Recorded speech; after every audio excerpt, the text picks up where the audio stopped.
Welcome, one and all. Here we go. Sorry, Belle. Don't worry. That's funny. Okay, timing. Where am I? No, because I can't tweak it until obviously you did something at your end, because what you guys don't know behind the scenes, this is going to be a rough as gut start to the show. Welcome, everyone. But Hi. I hit the intro stuff, and then the countdown came on, and I'm tweaking away in the background, doing all the post that goes with this thing, and then Belle suddenly has just looped out of the whole thing. Device is disconnected. The whole thing's had a complete meltdown. I'm like, oh, okay. And then as we're in the ticking over to the actual music part, the actual proper theme opening, you can see Belle jump back in. It's like, oh, this massive sigh of relief comes out. I can't tell she's not in the actual screen until the screen comes back from the pre-roll video. So I was like, oh, fuck, here we go. And then I had to manually jump it back in. So everyone, you're getting a real look behind the scenes here as to how the fuck this shit goes ahead, because it is pandemonium. We are so professional. Yes, we are. Far out. That was scary. That was it was all the wax timing. conversation we having beforehand that set us off, Dave. So you can tell stories. Now the audience goes and wondering what the fuck is being waxed, man. Well, we got to do something to leave something to the imagination. Anyway, have fun, folks. Anyway, we're back. It's time for another live stream of the Hard Rock Show. Thank you all for joining us for our usual madness. Some weeks are more mad than others, and this one it has that kind of a feel about it, I think. So we'll see what happens today. Yeah. I'm not even drunk. No, I know it's going to be good. I'm looking forward to seeing where this one goes. We've already had some fun pre-roll. Now you're about to get the full double barrel experience from us tonight, I think. All right, we've got a lot to get through as always. Another battle coming up, which is between Lostboys and Tuomas Holopainen. We'll do more Thin Lizzy stuff to do with the King of the Riff, and then we'll do the backyard banger. This week is Anna, which Jeff has control of, as well as Jeff has got the game part of tonight's show sorted out as well with the now for something completely different. Jeff has a double header going on tonight. Double duty. Double duty. I might have to fix that as weeks go on, but we'll see how we go. No, I don't mind. I don't mind. I'm more than a... Yeah, how things go. But get in the comments, say hi, let us know you're watching from, and the question of the stream tonight is going to be, seeing as tomorrow is Valentine's Day, and our Valentine's Day special, which you all filmed me a couple of weeks back, is going to air on Channel 44 tonight and Channel 31 in Melbourne. Get in the comments, let us know what songs you like to play around this time of year with everyone celebrating Valentine's Day. Be as serious or as stupid as you like, because I guarantee if you watch a TV broadcast, you're going to get both sides of us on that regard. So, did Bloody Roots make it to the cut? It did, yes. Yes. It made the TV cut. Oh fuck, it was great. So did that one that I put in the Psycho Stick one as well. So we had a couple of fun moments in there. So there's some there's some tender stuff and there's some stupid shit. So we had some fun there. So tune into that if you want to on Channel 44 and Channel 31 as the nights go on.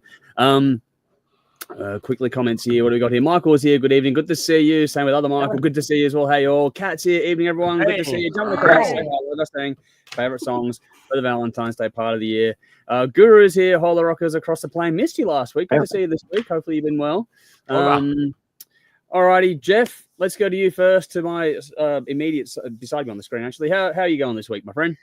Yeah, really good. I put in about a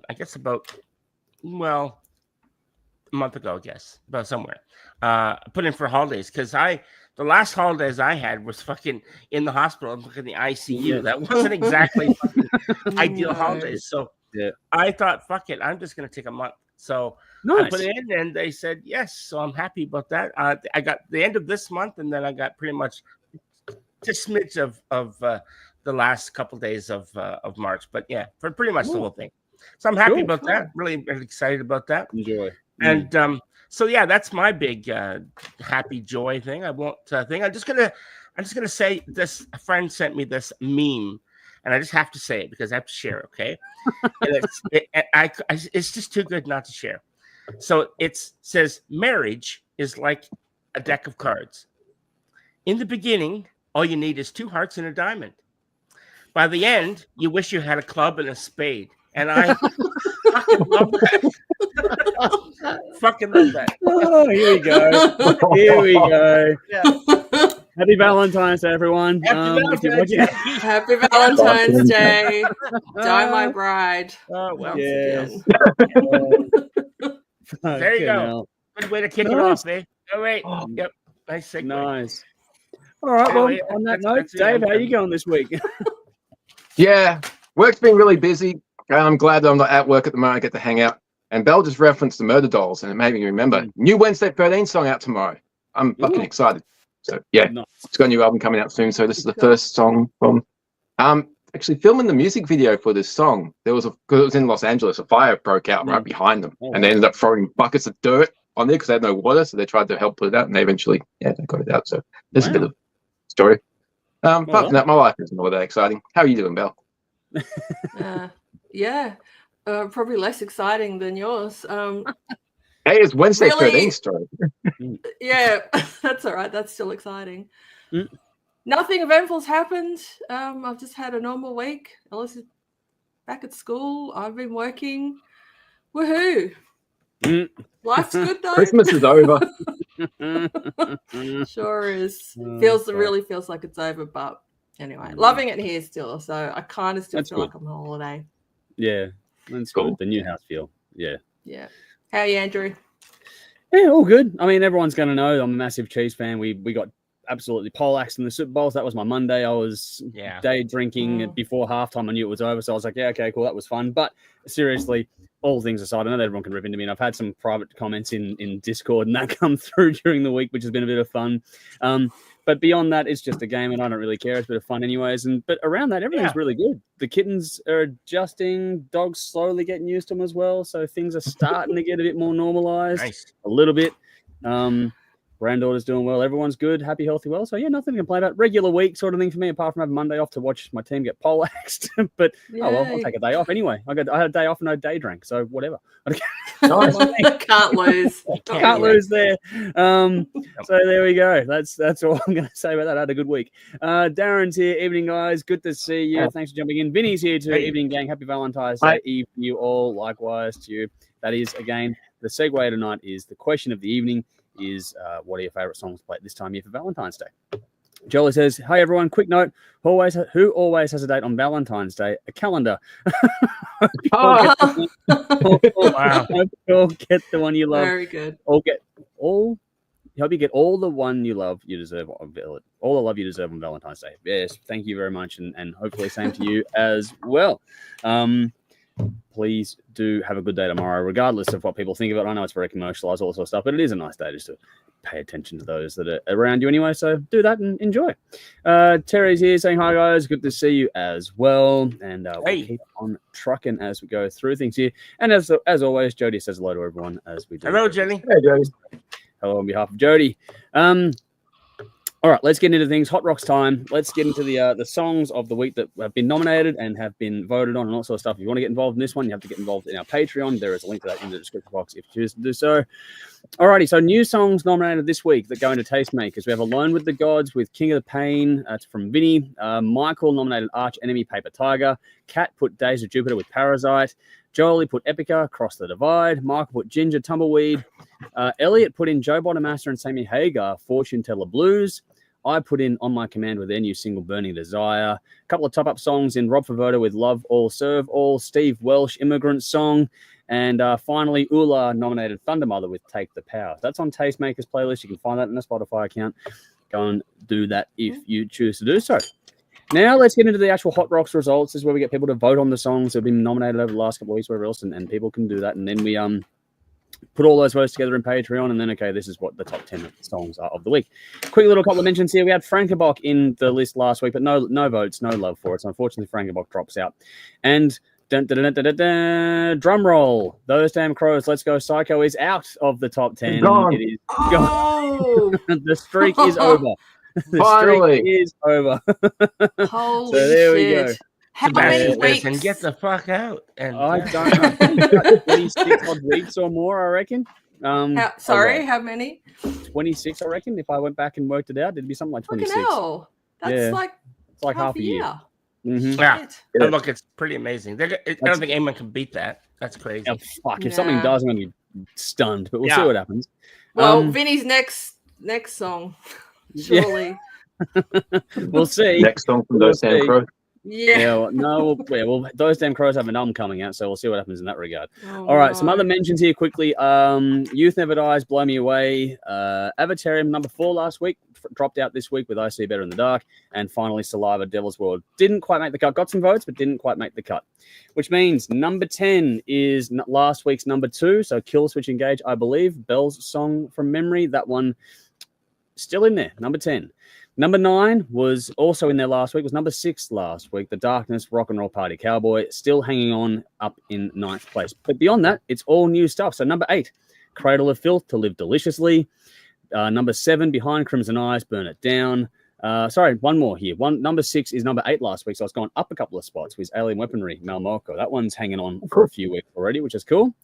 Yep. Then we get to the top 5, which is what we're going to be covering off tonight. So we have Bonfire, I Will Rise, number 5. Frost, Western Atmosphere, number 4. Number 3 is Dorothy with Tombstone Town. Number 2, Carmeria, Lost in the Snow. And number 1, Hands Like Houses, Fatally Fractured. That is the top 5 of this week's playlist. We'll go through that just quickly here. Comments. We've got Terry before. Edge Cross is here. Hey all, good to see you. Thanks for jumping in again. And Craig's gone, ooh, Frost. Well, yes, we'll be talking about that in just a moment. So we're going to change things up a little bit this week. So we tried to get through 5 and we had all 5 of us here regularly. We've just changed it up. So because there's 5 new songs, we still want to try and cover 5, but we've each been assigned one, and then we'll all give a brief little thought on the number 1 song of the week as a way to round it all out as we go through things. Oh, Belle, we did discuss Which one was that? Hands Like Houses, Fatally Fractured. That was the number 1 song this week. We did discuss this. But anyway. On Sunday after the clip show. You got to say, oh, great, awesome, and then we'll just move on. All right.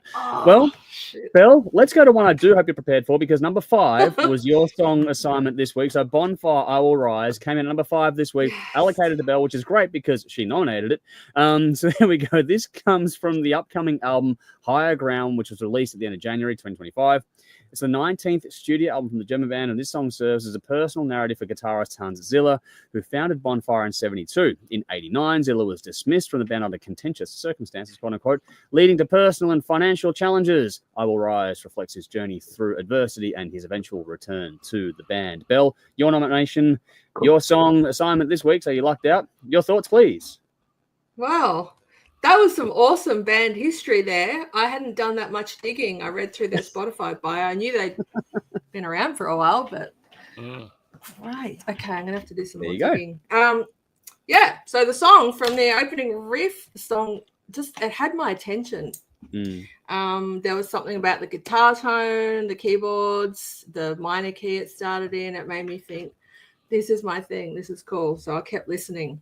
I thought it had like a really old school feel, like Dokken, bit of Priest, bit of old Halloween, and even a sprinkle of glam. I thought the pre-chorus was really glammy. Nice. Yeah. So, but yeah, we'll all have throwback comparison bands, I'm sure. Halloween was my one, yeah. Yeah. Look, whatever the ingredients, it was fucking tasty.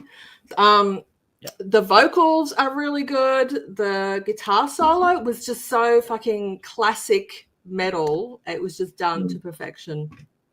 It just had me thinking, who the fuck are these guys? They've come out of nowhere, like in my world, and just like grabbed me. And yeah, like I've read after this that they'd been around for a while. Thank you for further educating me, Andrew. But yeah, like I listened to half the album when it came out, and this was on that half of the album listen, and so it's sort of why I threw it out there, because I really enjoyed it. I haven't got back to the other half yet, but I have to, because seriously, this has potential for being in my top tens. Like, wow, already going early. Wow. Nice. Yeah, I really fucking love this. Yeah, see Dave bang on. Yeah, like Dave was listening to it. So. Have you listened to the album? Yeah, the whole album a couple of times actually. It's fucking great. Okay. There we go. Yeah, cool. and like it'll probably be in my top 10s. Wow. Okay, I'll have to give this one a spin. Yeah, it's really fucking good. Yeah, just cool. It's just got such great energy. So yeah, I give this song 9 shots because I'm holding out. I'm hoping there's a number 10 on the album, or that this grows on me more. But yeah, I fucking loved it. Great nice. Song. Cool. Well, as we go through things here, folks, all the songs we're talking about have a reference track or a link to a track in the description box. But I'm also putting in the comments as we go through things, just as you all know the routine there. But Dave, you've obviously listened to it, so quick thoughts or whatever, and shots or whatever from you. Yeah, I'll keep it quick. Two horns up. 9 shots. Awesome song, awesome band, awesome album. I got to hear more from this band. Like Bella, I've known of the name, but I've never really heard anything from them before. Based on this, I got to backtrack. Cool. Yeah. All right. Maybe we'll add them to our little discography fucking things one day. That little game we play like we're doing with Thin Lizzy moment. We'll add them one day. You're right, Bill? It's fucking hot in here. I'm sweating, which means my glasses like sliding down my nose. I'm trying to wipe the sweat away. So just ignore me. I'm just gonna be gross here. And I'll try. Oh, it's okay. We're not in the same Hey, the room, so Rock it's all right. practiced for months to get that look to happen. Just the whole glasses sliding. You just needed to sweat. Cool. Yeah, well, that's it. Anything else there, Dave? Or are you going to Jeff? No, good. On to Jeff. Cool. Jeff, quick thoughts and score. Yeah, once again, I can't say anything that hasn't already been said. These guys really, this got a great sound. They've got a really cool sound. I like everything about it. Guitar, drums, bass, vocals. Everything's there. That's exactly what you want. 9 shots. Can't go wrong. Nice. Cool. The only negative I've got to say about it is the video was odd. Like the video was just like, what? It didn't quite make sense. I didn't video. watch the video. So Yeah, So if you when you guys watch the video, let me know. But for me, it was like the video was odd. The song though, song is great, solid, infectious, energy, all the things you want. It's a big hook. It's got all you want out of melodic metal, and then some. You guys have summed it up nicely. Not quite as high as you guys. I gave it 8 shots though. I'm still very much enjoying it, but it's a very, very cool track all the same. I can already see in the comments, Jolie's gone 8 shots. Me liked it, which is cool. And Vinny's gone, I have a feeling this song will stick around for a few weeks in the top 10. Great nomination. Yay. I think that's a precursor to this weekend. So we'll see what happens. But that's cool. That's the point. It's the whole exercise is to find new songs and enjoy them. On that note, the next song is actually my assignment. So here we go. Link in the comments description box now to do. This is Frost with Western Atmosphere. Coming in at number 4 this week, assigned to myself, nominated by Elliot. This is a standalone single from the British band that originally appears as a Japanese bonus track on the 2024 album Life in the Wires. The band features members that have worked with the likes of Devin Townsend, Stephen Wilson, and Big Big Train, and other bands as well. So it's quite a pedigree with people attached to this band. But like I said, assigned to me, this one is an interesting track, especially at the start. I'm very curious as to what Dave's first instinct was when you heard the start of this song. It's like you know me, man. I know, right? Because it's got some twists and turns. It starts off with something that I would normally despise, and that's why I'm curious about Dave, because it was like very beep and bop oriented that made me like, what the fuck is going on here for the first sort of, 60, 90 seconds? I was like, what's going on? Yep. That said, under that little beep and bop stuff, you can feel a build. So it did enough to sort of keep me interested. I'm like, okay, what's going on with this one? And then after that just sort of 90-second mark, what's been building just fucking hits. And it's almost like an entirely different track. It hits, it takes to a much happier place. And even though lyrically it may not be a happy song, musically it just feels good and flows right through you. I don't know. It's a great contrasting piece there because you've got the lyrics and the music against each other. The music is full of groove, flow. It's got great organic composition to it. The feel really offsets the start. Like it's the start of the song versus when that comes in, the lyrics versus the music. Like there's such a contrast in every aspect. It's so well put together. I can't believe this is a bonus track and not a main album track. The lyrics, like I said, they have a big contrast. They're darker, melancholic kind of thing. There's a story there that I want to dig into deeper because it's a bit going on, but it's set to this positive, upbeat music, which is such a wonderful thing. But this is just prog rock done well and presented well. It's got great solos in there. I love the tones and the mix on this thing. It's so hard. Once that part kicks in, it's so hard to stop spinning it. It just drags you back into its little vortex. I loved this song. Whole thing clocks in at just over 6 minutes. 6 minutes. And the feel and the vibe of the song just keeps you attached and engaged the whole way through from beginning to end. There's little bits of ear candy in there, particularly in the percussion side of things on this song. It's all subtle but very well done. And this mix is just the right amount of grit in there as well. In some of the tones and some of the grunt work underneath the lead work, there's some nice grit in there. And it has a little something for most people, I think, in some way, shape, or form. It's infectious. It's undeniable for me. Don't let the start of this song throw you off. Don't skip it either. I think it does set things up. It's odd, but it sets it up in a weird but wonderful way. There's also a great hook in this too. I love the brightness brought in by the keys in it. Like, this has everything going for it. I have never checked out this band until now. Never. And Elliot, I've got to thank you because you've given me another band that I need to, unfucking go and check out, because I've got a few albums out there. I'm like, okay, I've got to go and hear more of this because this song wowed me. I know the start is odd, but I loved it a bit, so I'm going to give it 9 shots. That's my take on the song there. So there we go. Dave's going to disagree with me, I'm pretty sure. Let's go to Belle first, and then we'll get to Dave. Oh man, that was surprising. This is not even slightly my thing. 3 shots. Okay. All right, cool. Dave. Yeah, thumbs down. This is utter shit. One shot, and that's for the guitar solo, especially the guitar tone. And it's a solo in search of a song. It takes 90 seconds for anything to actually happen with a whole bunch of spoken word and irritating electronic fucking noises. And when something does happen, it's just disjointed and fucking a mess. An absolute mess. The only thing that kept my attention was the solo. And like I said, it's a solo in search of a song. The lyrics are fitting. I got to get me out of here. Fuck yeah. For some reason, songs that I really hate have lyrics that just like taking shots at me. Like, you're going to hate this, get me out of here. It's just pretentious fucking prog rock crap. One shot. Wow. Alrighty. Jeff, your thoughts? Okay, so I put this on. Never heard these fuckers before, ever. Yeah. So I put this on and I went, what the fuck is this? I was about to go, all right, someone's playing a joke on me. Am I on the camera? Like, fuck it. It was fucking bad. But I stuck with it, and then I'm like, oh, well, this is fucking interesting. Wow. I'm a big fan of Yes, and this reminded me of just a heavier version of Yes. Yeah. And I really quite liked it. So, I would definitely listen to this more often, and certainly I'm going to dig into these guys as well. So thank you, whoever nominated it there. Elliot. Yeah, Elliot, that was good. I'm going to give this 8 shots because I like it a lot. Yeah. There you go. 2 completely different thoughts on this one. Yeah. There's some audience commentary in here too. Let's see. Vinny says, big ups for this cross track. Trippy in a really enticing way. Keen to hear what they follow up with. So Vinny liked it. Jolie said 8 shots. I didn't mind this either. True about the start. The start is interesting. Jolie says the guitar kept me listening. So there we go. Yeah, that's all it's got going for it. Yeah, Frost says Frost gets 8 shots from Michael. I liked it. Nicole's here. Good to see you, Nicole. Good to see you. Thanks for jumping in. Vinny says we cry for something different. This fits the brief. Well, that is true as well. It's an oddball. It's different, that's for sure. It's something. Yeah, it was something. It was a song. There we go. We've coined that phrase as well. It's not even a song. It's a solo. There's no song here. Oh, come on. We've done this. No, next. We're moving on. We're going to get into the fucking weeds otherwise and be here all night.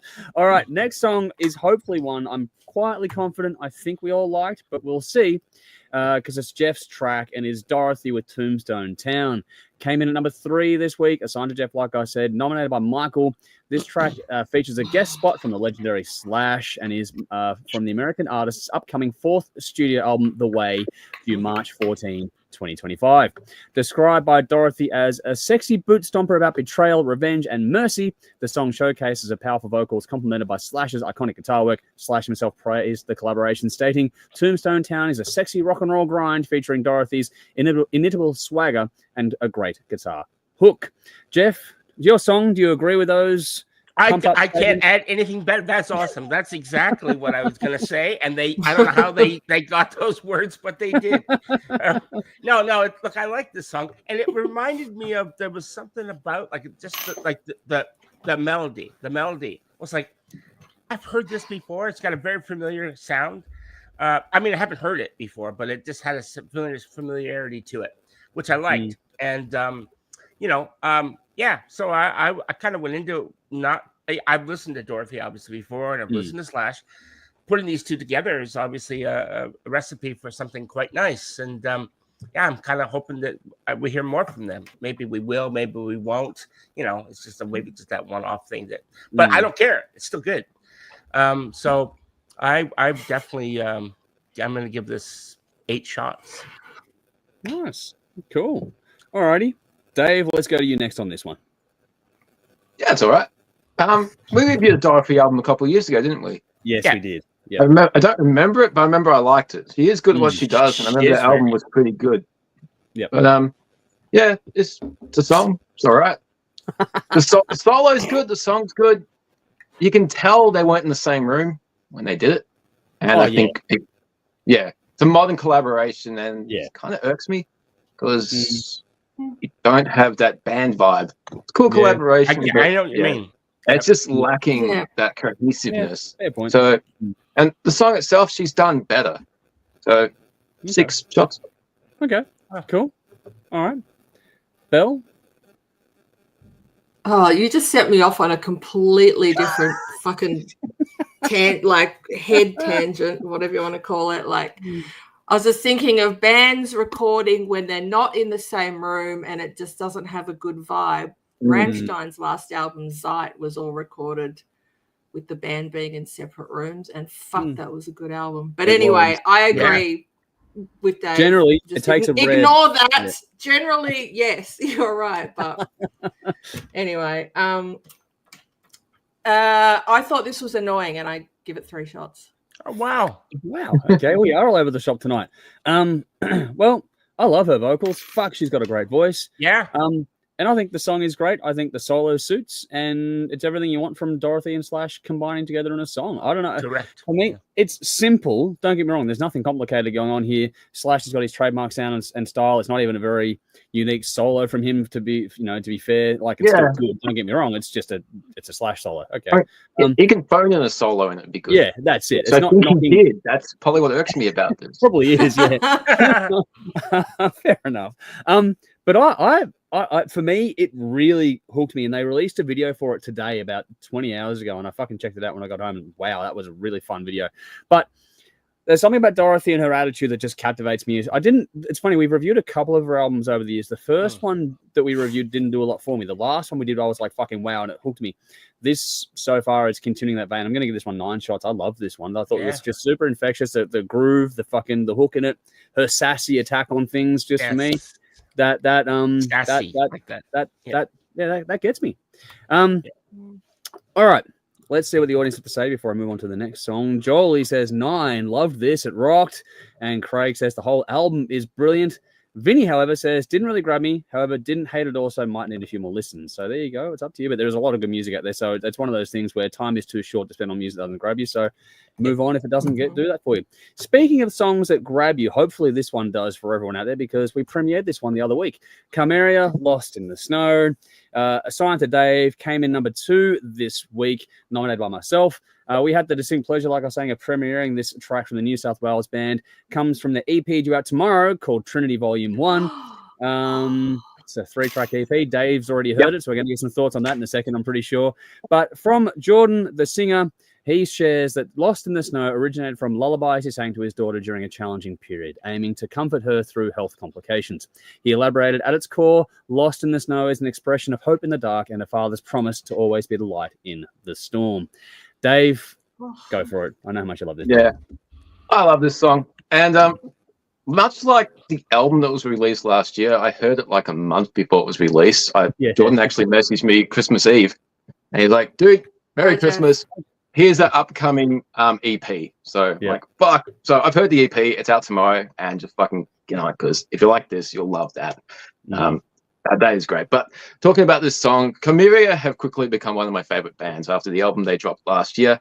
The growth they've shown as a band with that new album this remarkable follow-up is just shows how great a band they are. The song's truly beautiful and shows a different side to their band, to the band. Beautiful music and beautiful lyrics. I can really relate to this song. As Andrew explained, Jordan's his daughter had some health complications when she was born. I went through something similar with my son. So there's nothing harder than going through the trauma of seeing your child sick. You just feel completely helpless. So the openness and the honesty within the lyrics in this song is just amazing. And I love it when people can do that, especially people in a metal band, because you have that persona, and then to just rip it all down, just like, fuck you. This is me. This is what I feel. And just bring it out. And it's great. It's a beautiful song, but at the same time, it's got a really heavy theme, and you can feel that within it. There's so many different emotions within the lyrics, and the vocal performance is absolutely stunning. There's love, hope, and uncertainty, willingness, and a longing to be that guiding light. It would be really easy to just focus on Jordan's lyrics and the vocal performance, After all, it's his story, it's his song, but you're only as good as the band you make your music with. And the band has created the perfect accompaniment to his words. The music just matches the emotion in his words. I love bands that can work together and create something deeply personal for a particular member as a whole. Excellent song. As I said, the 3-track EP, it's out tomorrow, is a perfect follow-on to the album that had out last year.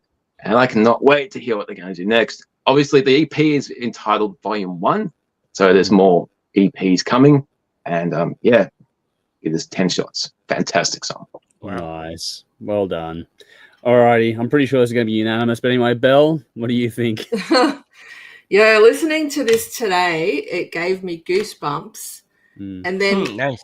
After I thought, oh, wow, I have goosebumps, and I kept listening to it, I actually started crying. And it was just so beautiful. Like, knowing, like, now what it's about, what this song means, I have no idea how Jordan could sing this without breaking down. Like, how he could get from start to finish with this song without actually cry. Like, I can't even listen to it without crying. Like, it's just it's stunningly beautiful. I give it 10 shots. Wonderful. Beautiful. All right, Jeff. Yeah, look, given the song itself, and I felt honored to be able to watch this, the song when it was premiered.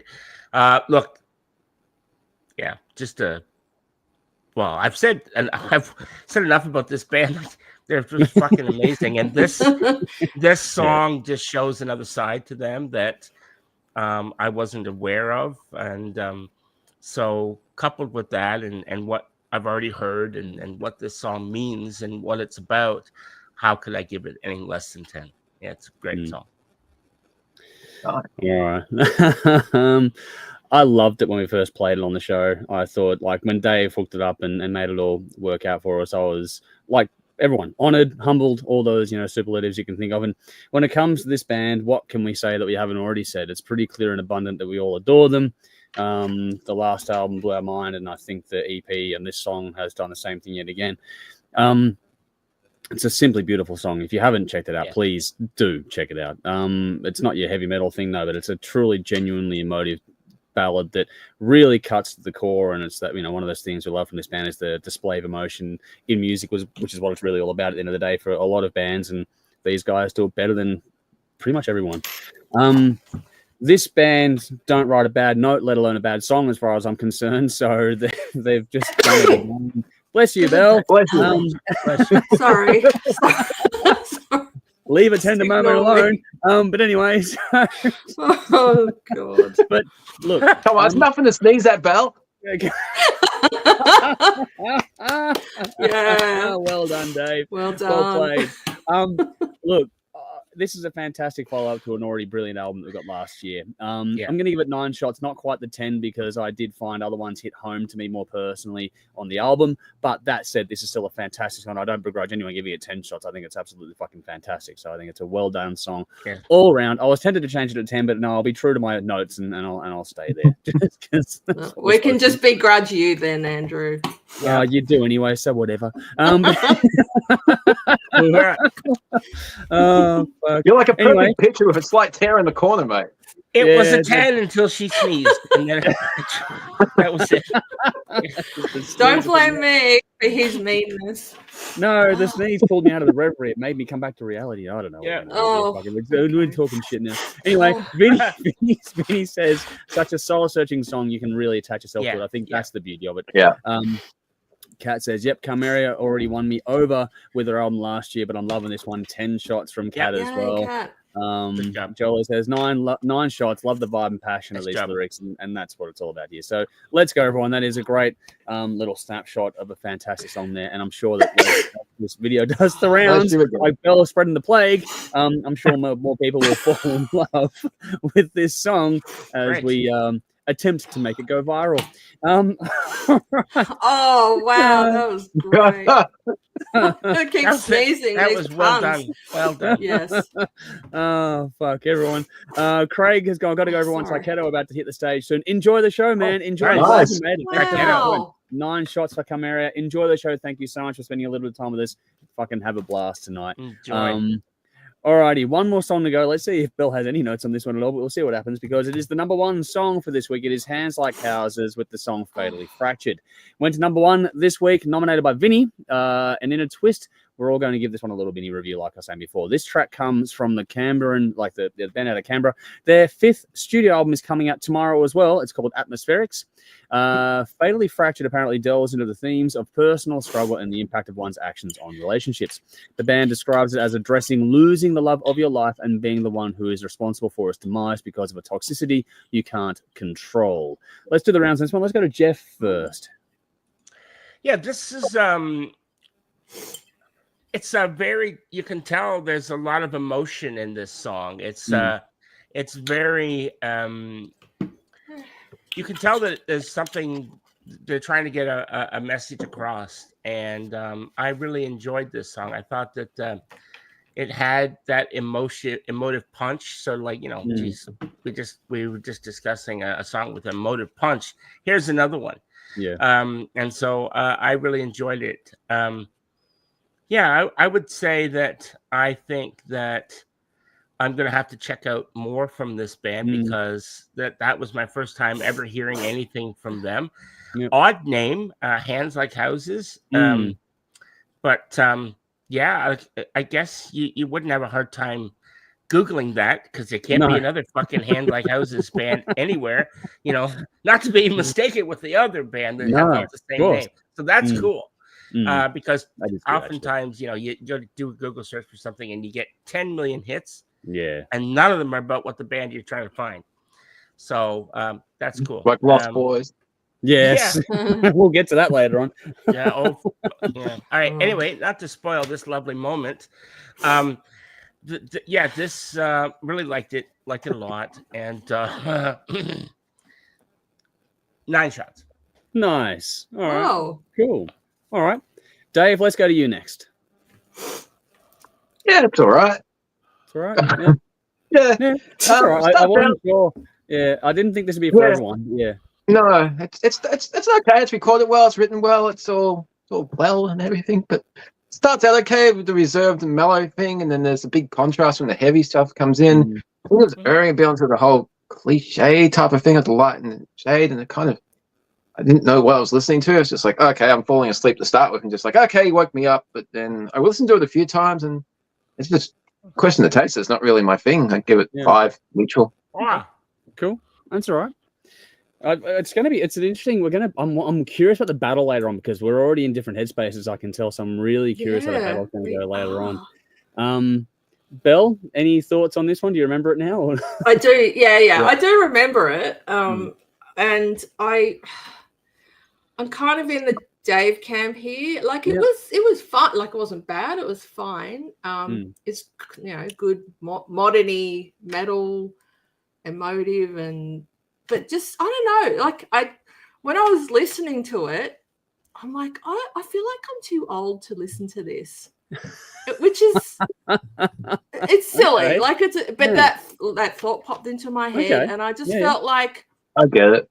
These would be young musicians. I based on the music, and again, I'm making an assumption.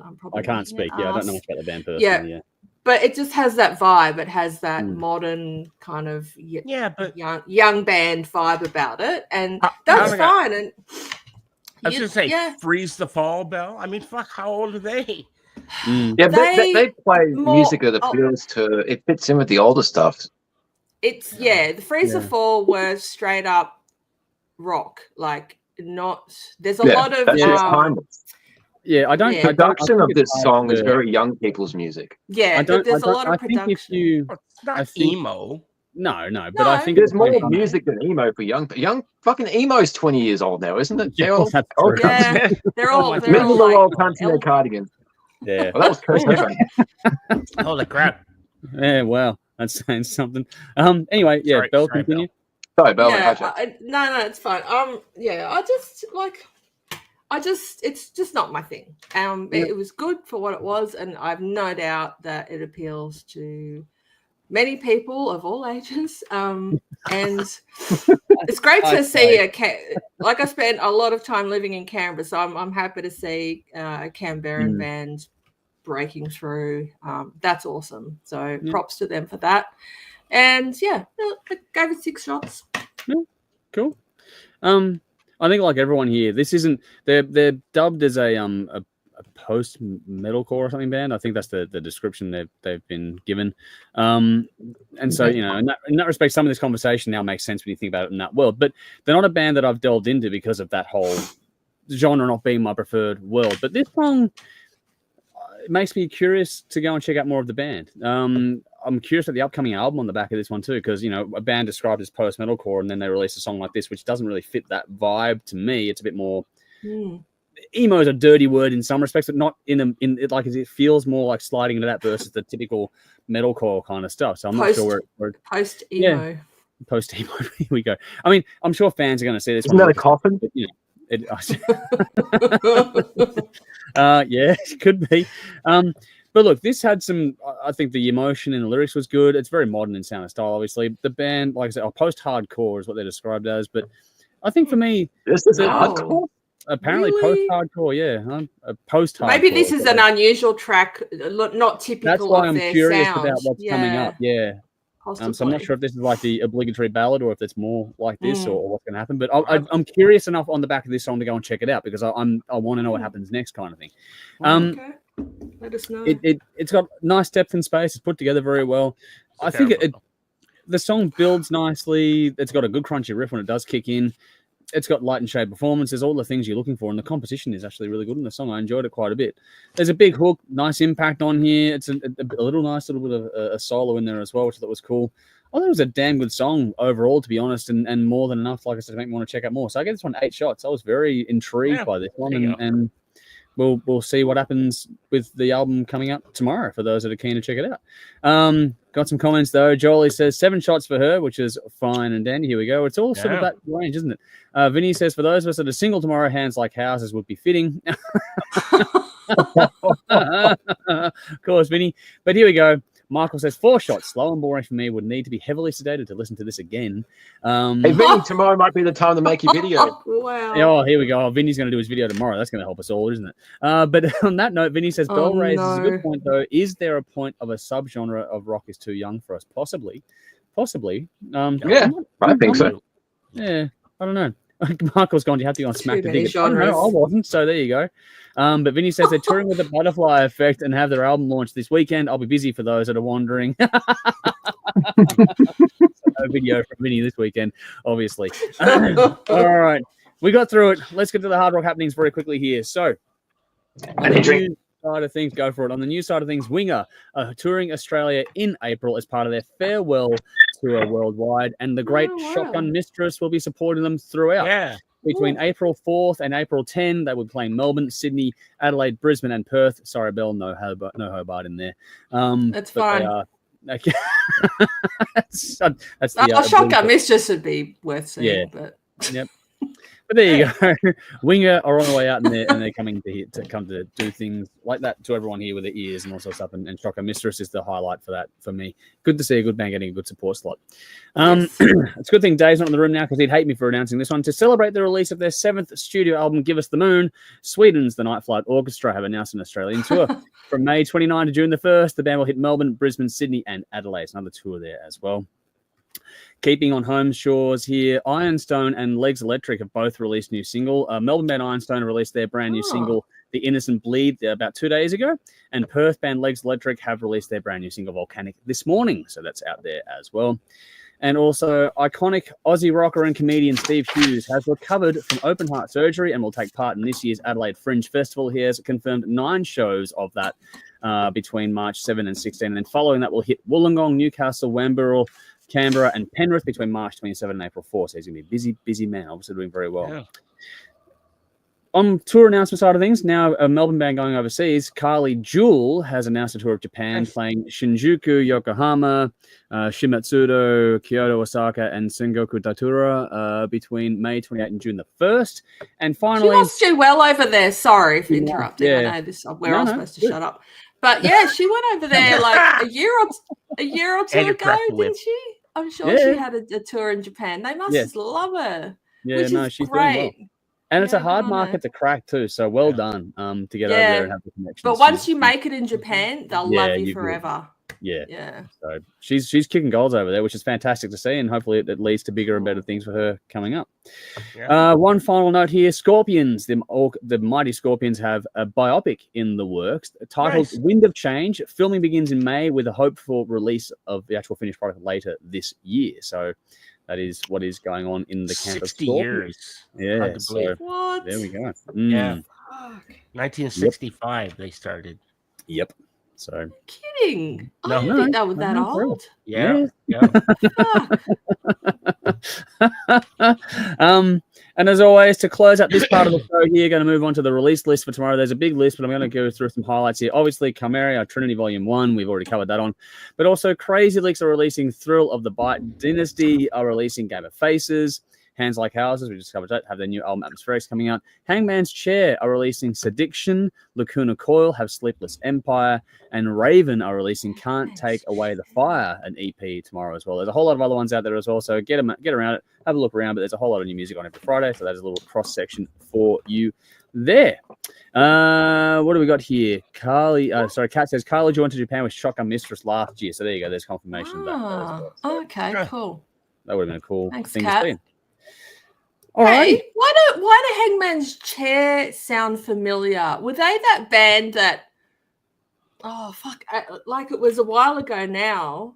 They did a video, which was like it had like Dave was crying. Like it just.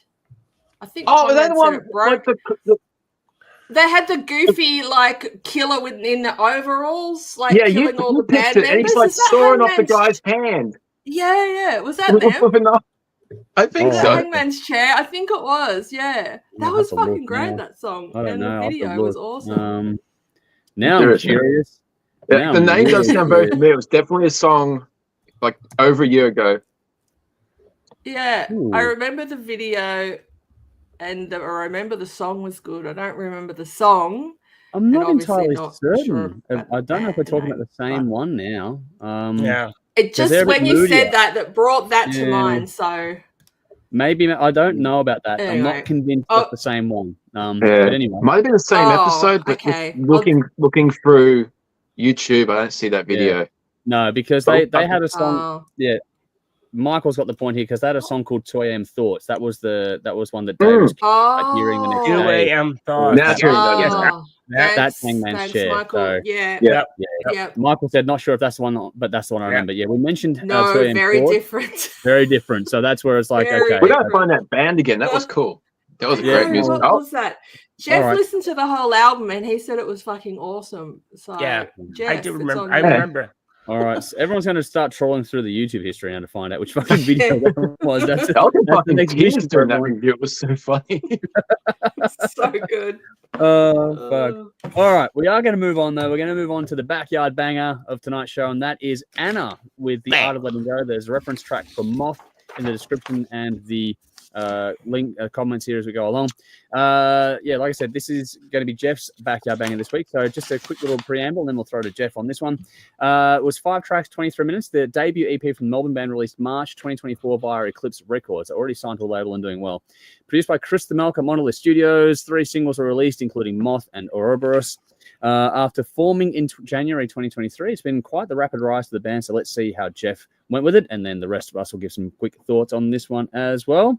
But Jeff, it's your backyard banger. Over to you, sir. Thank you. All right. So look, Hannah, The Art of Letting Go. Wow. So I listened to this and I wrote down my thoughts. So this is what I wrote.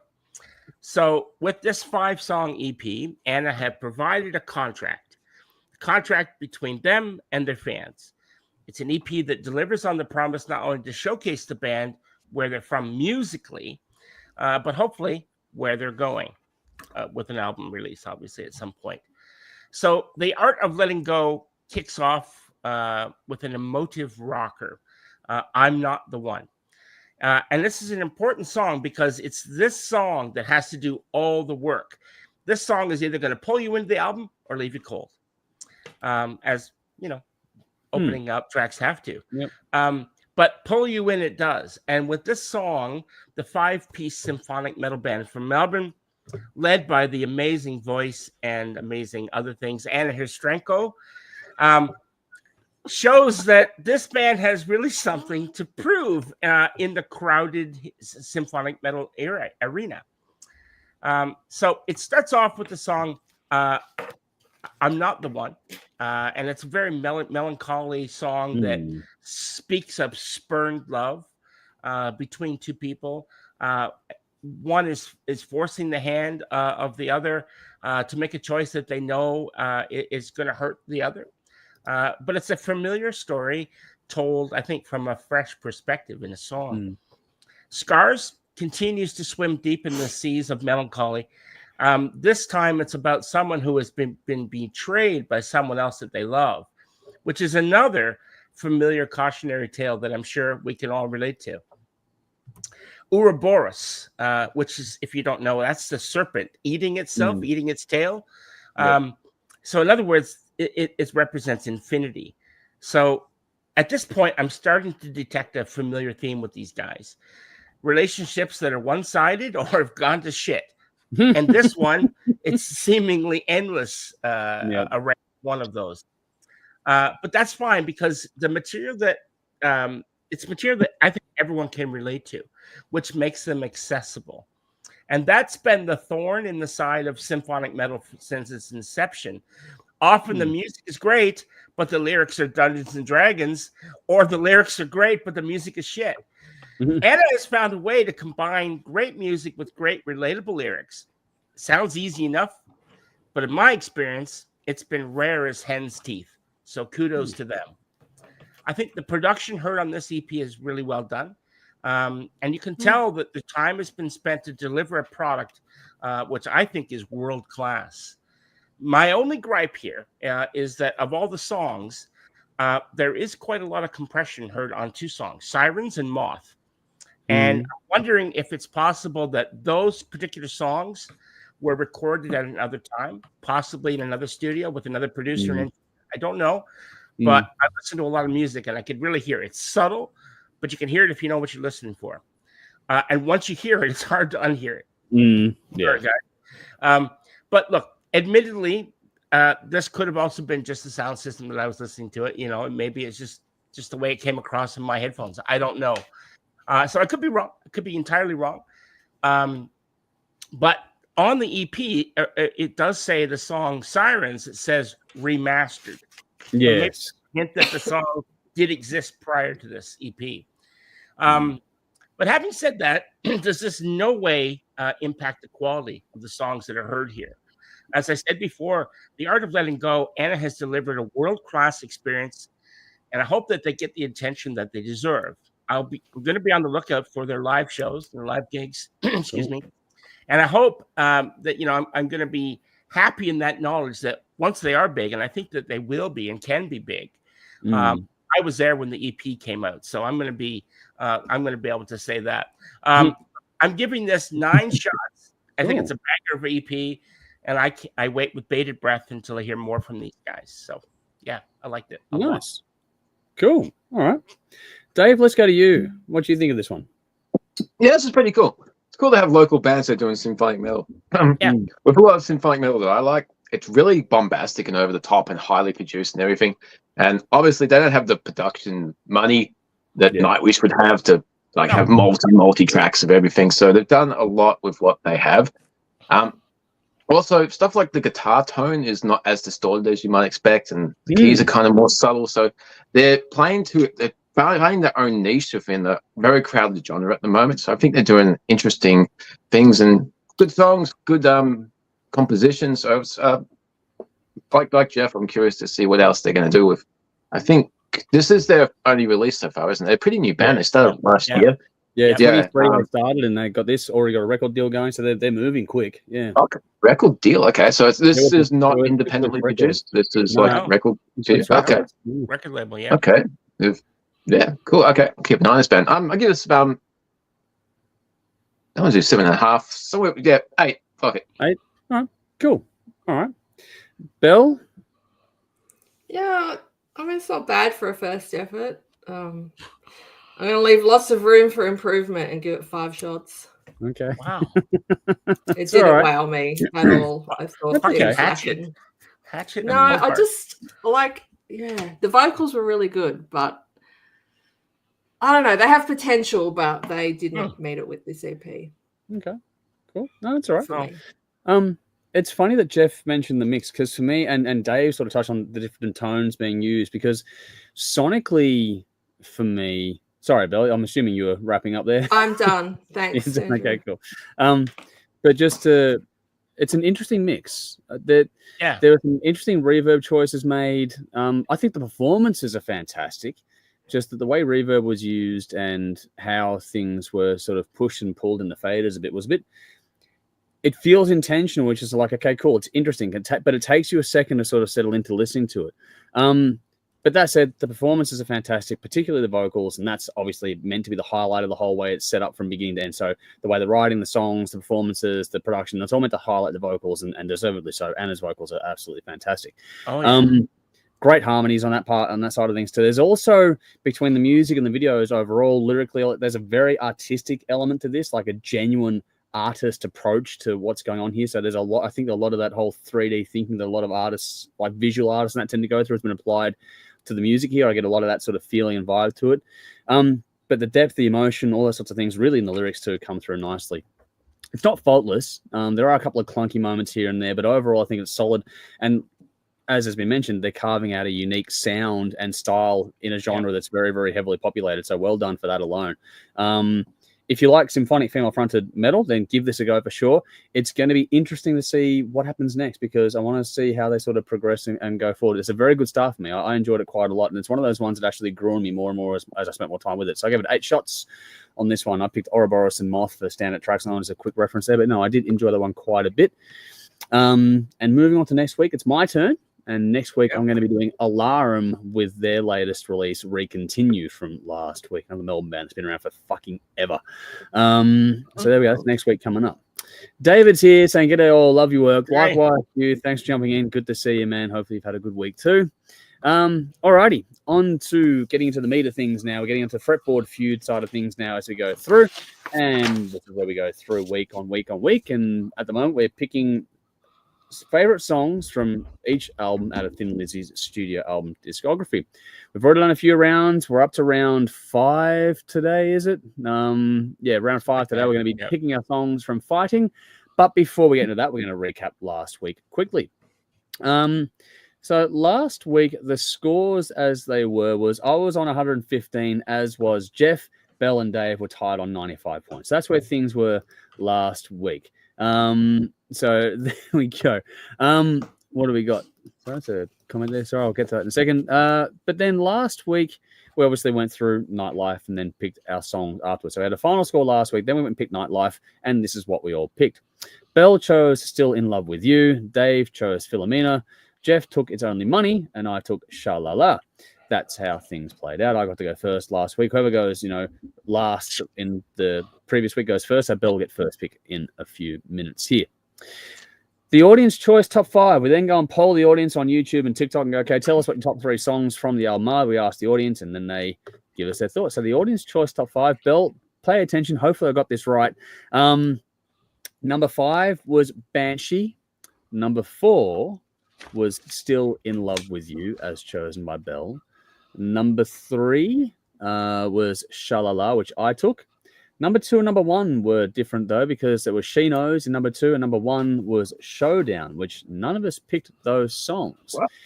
Yeah, so the audience went a very different direction to us here. I'm hoping I'm correct, Bell.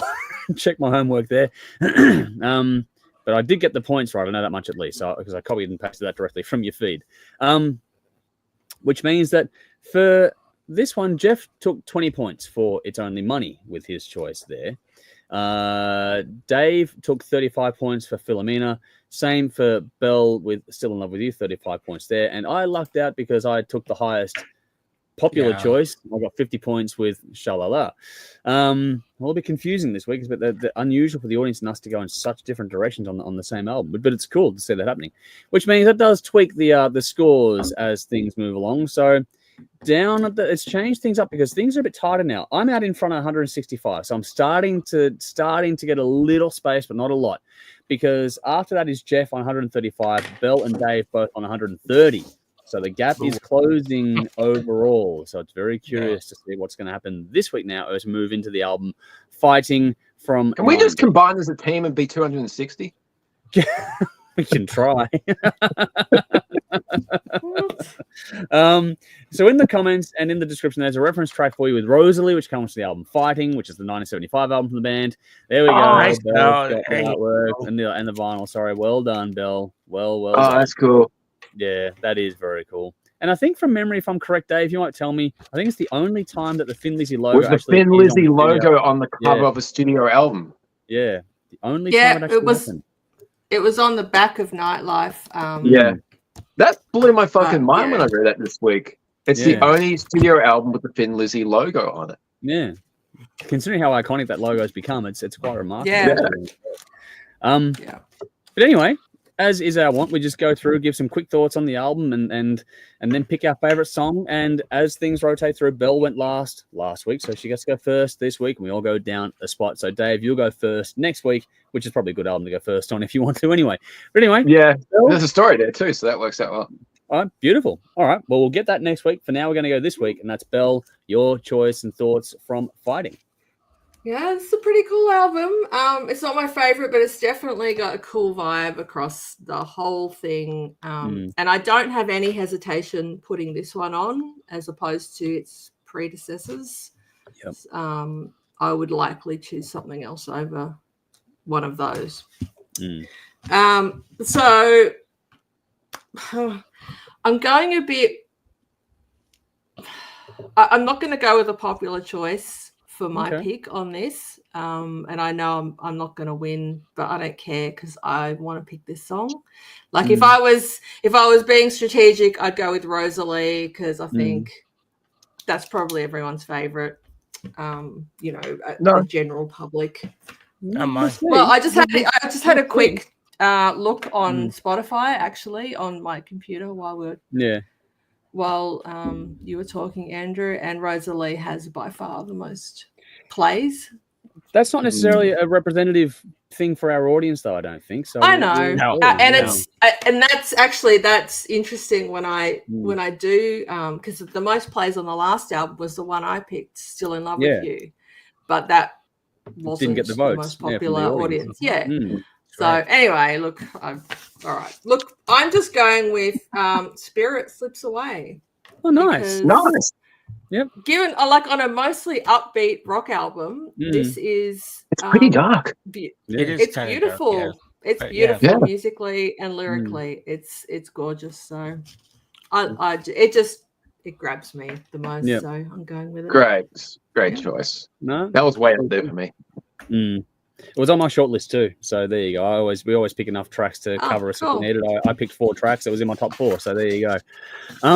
Nice. I go next, and right from the start, it's got a great cover song. Like Rosalie is one of those songs where it stands test of time with good reason, and off you go. I'm assuming I'm right in that one, aren't I? Rosalie was opening. Opening track. Yeah, because I've already started listening to Fighting, so I'm like, hang on, did I get that right or not? Because I'm going, which way am I going here? But no, I got that one there. But yeah, this one just feels more like it to me. It's one of my preferred albums from the band. It's got a real rock and roll feel to it again, which is cool, especially after the last album, which is sort of like a bit more sedate. But there's groove, there's grunt, there's that trademark twin guitar, which is really starting to find its footing on this album in particular. And even on the softer moments, which there are plenty on this album still, though, that twin guitar attack is really starting to emphasize. It starts here. This is where they pretty much created it by mistake. The studio playback was like a slightly bit out, and Scott was playing. And it was like, hey, that sounds cool. And that's pretty much how it was invented. Yeah, and it works. And when you're onto a good thing, you're fucking wrong with it. And why not? Every song he has in that's fucking great. I think it sounds great. It's held up incredibly well.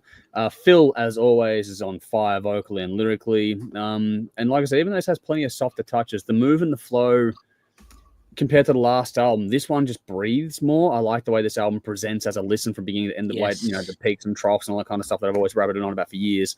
This one has a lot of that for me. Yeah, thank you, Dave. I think also the emotive depth and drama. It's Irish. Yeah, there we go, even better. What do you got? Guess. Oh, beautiful. That's perfect. There you go. Well done.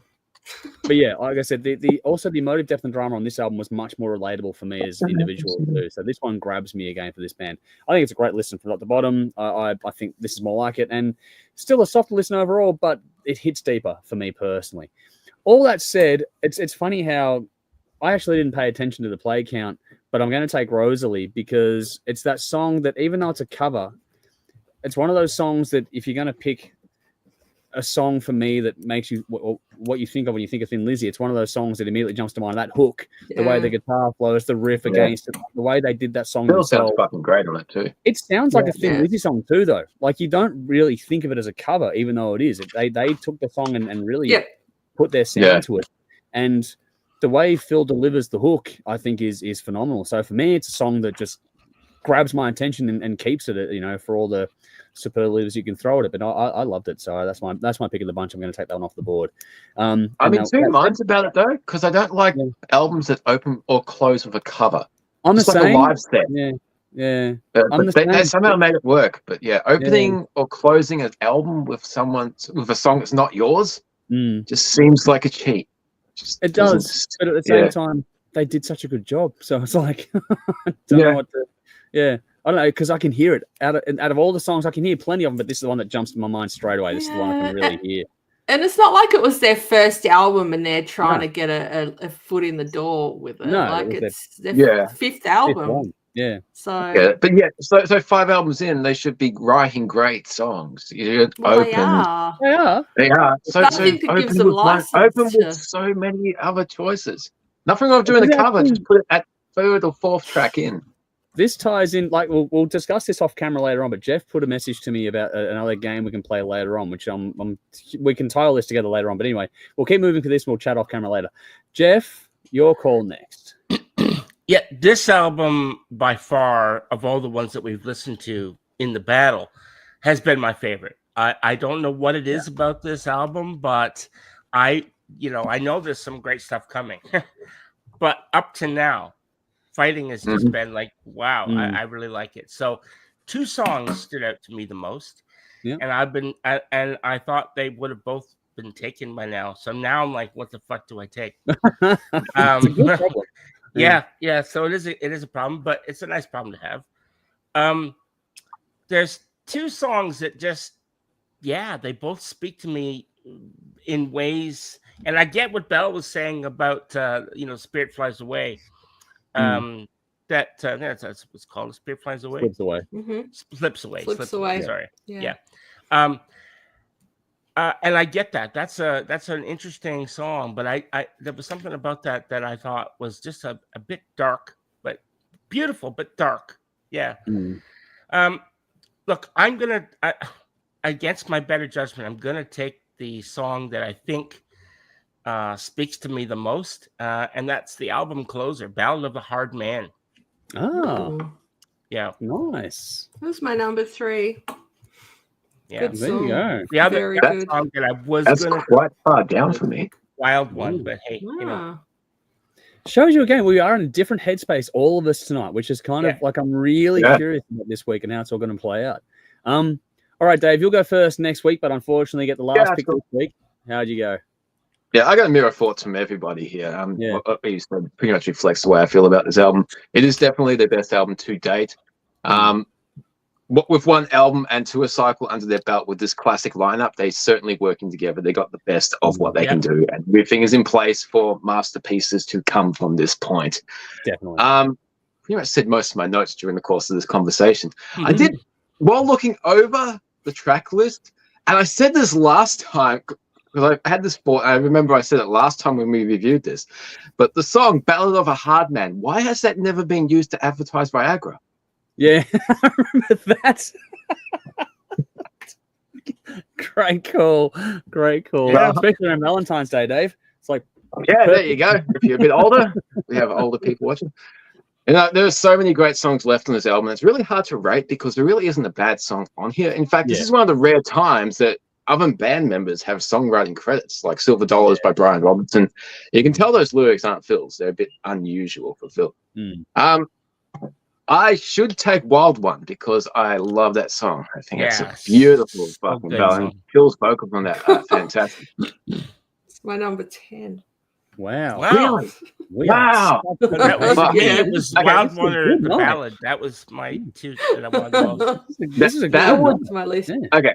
I'm actually going to break the rules big time, okay? Wild One would be my number 1 on the album, but I'm going to break the rules and I'm going to force my pick to be a B-side to a single because there is a bonus track, which I'm not going to get any points for this, and I don't care.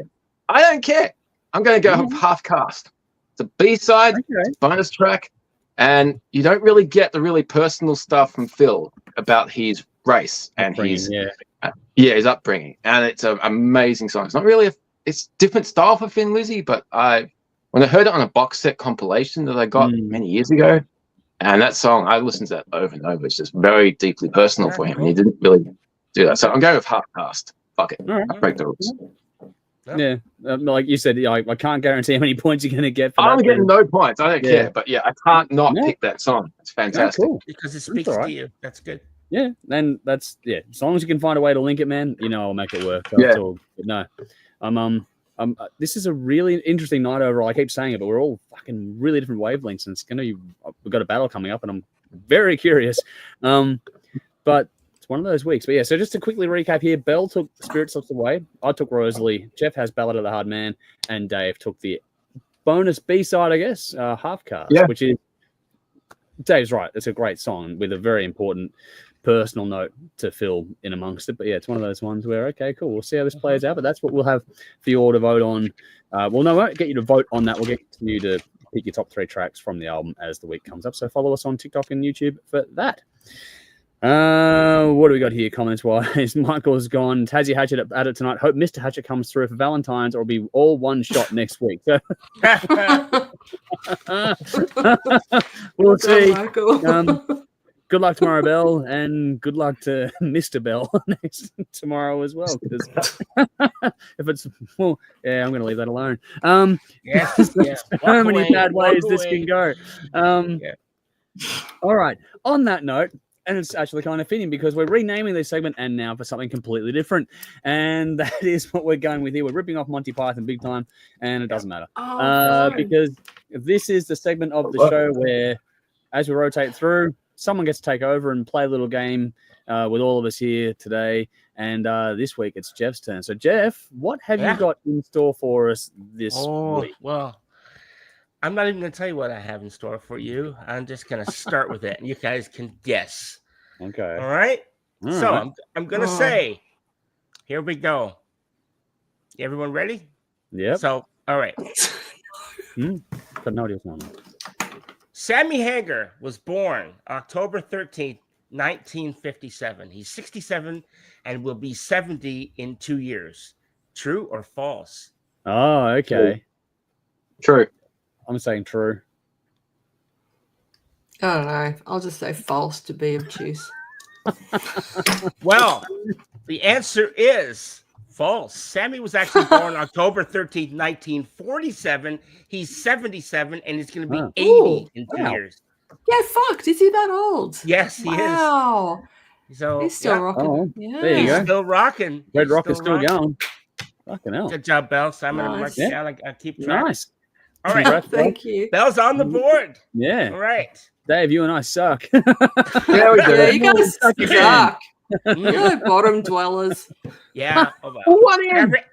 Coming from the Tassie, that's great. But anyway. Take it where I can. It's not going to last. Anyway, continue, Jeff. All right. Sammy was born into an Italian-Irish family, and when he was born, his birth name was Samuel Roy Camembert. But because this was too similar to the name of the famous cheese, Camembert, he decided when he decided to be a rock and roll musician to take the stage name Sammy Hagar. True or false? Haggis sounds too much like haggis. True. I'm gonna go Because why false. not? So Belle's saying true. Dave. I'm going to go with Belle. I'm going to say true because she's leading the way, so I want points. Oh, don't right. listen to me. All right, so Belle said false. Dave I said said false. Dave and you Belle said said false. true. Okay, Yeah. sorry. Yeah, okay. Well, the answer is false. Oh, Damn it. Belle, you led me astray. Damn it. His I'm birthday. never following you again. Good. His, Fuck yeah, off. well, there you go. She'll lead you down a crazy track there. So his birth name was actually Samuel Roy Belcher. And while he, while he Rather even be better. named after I know a it's not a cheese. very nice name. While he claims to be of Irish and Italian descent, he's actually Lebanese descent. Oh. And he was named after his maternal grandfather, Samuel Roy Bio, Yep. and later took the name Hagar after his father, Bobby Hagar. So there you go. Nice. There we go. Okay, Cool. so that is Andrew with one. Andrew's on Yep. the board. Wow. Dave, you're I'm not keeping on the the tally board, as we man. go I through. suck. Jeff. We're Don't two stress. in. I don't know that much. Is this all about Sammy Hagar? Because I really don't know that much about him. I'll be guessing. Yeah, me either. So Well, this it's is gonna be just 50-50. guesswork. Guys. Come on. Yeah. You fuck, man. Is David Lee Roth going to Left, pop that up? way. one Left, right, question? left, Dave's gonna right. We're mark learning a whole new lot. line to pick his answer as we go That's through. okay. That's okay. Okay. Sammy was an excellent academic student, but when he was in high school, he first discovered music. And then he taught himself to play guitar on a $40 guitar, which he bought from a Sears catalog. True or false? I see his True. I say true. I'm gonna go true on that as well. Well, as it happens, you all get a point because it is true. There we All go. right. There Dave's you on the go. board now. Dave Well is on done. the board. Congrats, Dave. You're on the board. Yep. Look, I knew you would, buddy. I knew you would. Okay. So, yeah, imagine that. He saw it in a Sears catalog, and he just like, yeah, I'm gonna get that. $40. A lot of musicians actually did when you read their bio. That fucking Yeah. Sears catalog turns up a lot, actually. That's right. Okay. Well, because There I'm you from go. there, so I can tell you how that works. So basically, Sears would just mail out their catalog to everybody. I don't know how they did it. They got on the post, whatever, and they would literally end up, and the catalog would be like this big 300 fucking page book. Huge. You'd kill somebody if you hit them with it. And you just go outside and there'd be one wrapped up in plastic in front of your door. Yeah. So that's She's how. dead, wrapped in plastic. Anyway. All right. Uh, Okay. Before becoming a musician, Sammy was a boxer like his father before him. True or false? True. false. What'd you say, Alright. Andrew? I said false as well. So false for me and Belle. Dave said true. All right. Well, the answer is Dave. You got it right. True. There you go. What? I thought so. I did hear that somewhere. Really? Yeah, Okay. you have caught up. So now it is 2. We're all equal. Yep. Everyone's equal. Yeah. So good job, Uh-oh. Dave. Good job. Nice. All right. True or false? Sammy's first band formed in the late 1960s and was called the Fabulous Thunderbirds. True. True. Me and Davis are true. Belle? False. False. All right. We're going to work this Well, out. Dave and I- someone got it right. Yeah. And who is that? That is Belle. Me. Oh, Yeah. there we go. Right. They were actually called, the answer is false. The band was called the Fabulous Castillies. Oh, okay. There you go. Yeah. Cool. All right. Here we go. So that was Belle. So I'm gonna mark Yep. it down. Don't, All I've right. got a count going too, man. Don't All right, stress. good. That's cool. Yep. So later, he would find a little success in a string of local band. Little success, very little, until he found major success in the band Montrose. Hagar would go on to record 5 successful consecutive albums with Montrose before leaving, citing musical differences in 1981 to start his solo career. True or false? True. True. True. The answer is false. Sammy Oh. only sang on the first 2 albums with Montrose and left in 1975. Well, there you go. What? Motherfucker. Yeah. Yeah. Shows how much So we nobody know. got it. But Bell's still the lead with 3. Yeah, Bill's still All in right. front. Yeah, still in the lead. Okay. Sammy's second solo album is often referred to as the Red Album, and it had the hit Red, which is what led to him to be known as the Red Rocker. True or false? True. True. I'm feeling there's a technicality. It's probably his third solo album or some shit. Yeah, I have no idea. But no, I wouldn't do that's pedantic shit. I wouldn't do that. I would say, it wasn't his second, it was his third. Come on. That's shit. I'm saying false. I think you guys are going true. Is that I correct? got true. So who said what? I said false. I said true. And Dave said true. All right. So the answer is true. Ah. yes, Yeah. it wasn't his third album. Nice. Was it? So Andrew got that wrong. So Belle and Dave. Belle and Dave are out in front. I'm behind. Belle's on 4. She's leading the pack. Mm-hmm. Definitely. I'm lucky. Right. Lucky Belle. All right. Most people are aware that Sammy has founded multiple spirit brands. Cabo Wabo Tequila for one, Santos Spirits Vodka, and Sammy's Beach Bar Rum. But few actually know that he's also created his own beer brand called the Red Rocker. True or false? False. I'm going to say false. I'll say false. I'm guessing, but yeah, false. I'll say false. Oh, all of us in agreement. Everybody is on the same page here, but unfortunately, you're all wrong. He has his own beer called the Red Rocker. There we go. There you go. So I thought, fuck, he's got everything else. Why not do a beer brand too? Yeah. That's why I went against it, because like he's got all the other stuff. He doesn't need a beer brand. All right, fair enough. Yeah. But he does. Cool. Yeah. He does need one. Yeah. All right. Yeah. So look, we're getting to the pointy end of this. Yeah. Belle is out front on 4, Andrew's on 2, and Dave is on 3. 3. Yep. All right. Sammy is a car aficionado. He had taken his Ferrari 512 in for servicing in 1985. Eddie Van Halen, who also used the same mechanic named Claudio Zampoli, saw the car and asked who it belonged to. The mechanic said it belonged to Sammy Hagar. Now, reportedly, Claudio said to Eddie, well, you should get Sammy into the Van Halen band. And Eddie said, hey, I'd contact him, but I don't have his number. This is where the mechanic picked up the phone right there, ended up calling Sammy on the phone, put Eddie on the phone, and within days, Sammy was in the band. True or false? I'm going to say true. There is something about that. Yeah. I'm thinking true. It's fucking wild. False. Well, I'll say somebody got it right, and guess who? It wasn't Belle. That's a true story. Ah. That actually happened. Yeah. What? There's so many ridiculous stories in rock and roll, Belle. Yeah, That's one of them. But how did the mechanic know? Oh, I don't. Well, because the mechanic. So Eddie and Sammy both used the same mechanic, but they didn't know each other, right, in that way. So when Eddie was there, he was like, "Oh, that's a nice car. Whose car is that?" And so mechanic. I heard the story, Jeff, but how did the mechanic know that? Oh, because Eddie obviously said they were after a vocalist, and that Sammy was a Eddie asked. He liked the car, and he heard it was Sammy Hagar.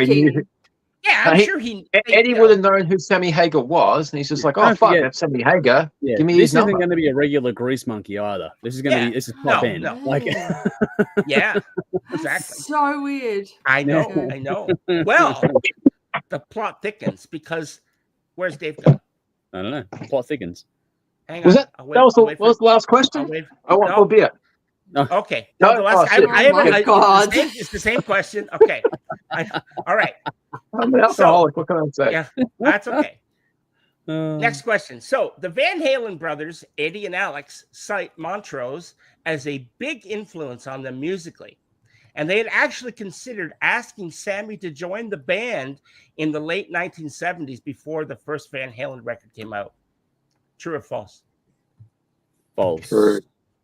False. Dave, you win. You get the points. That actually happened.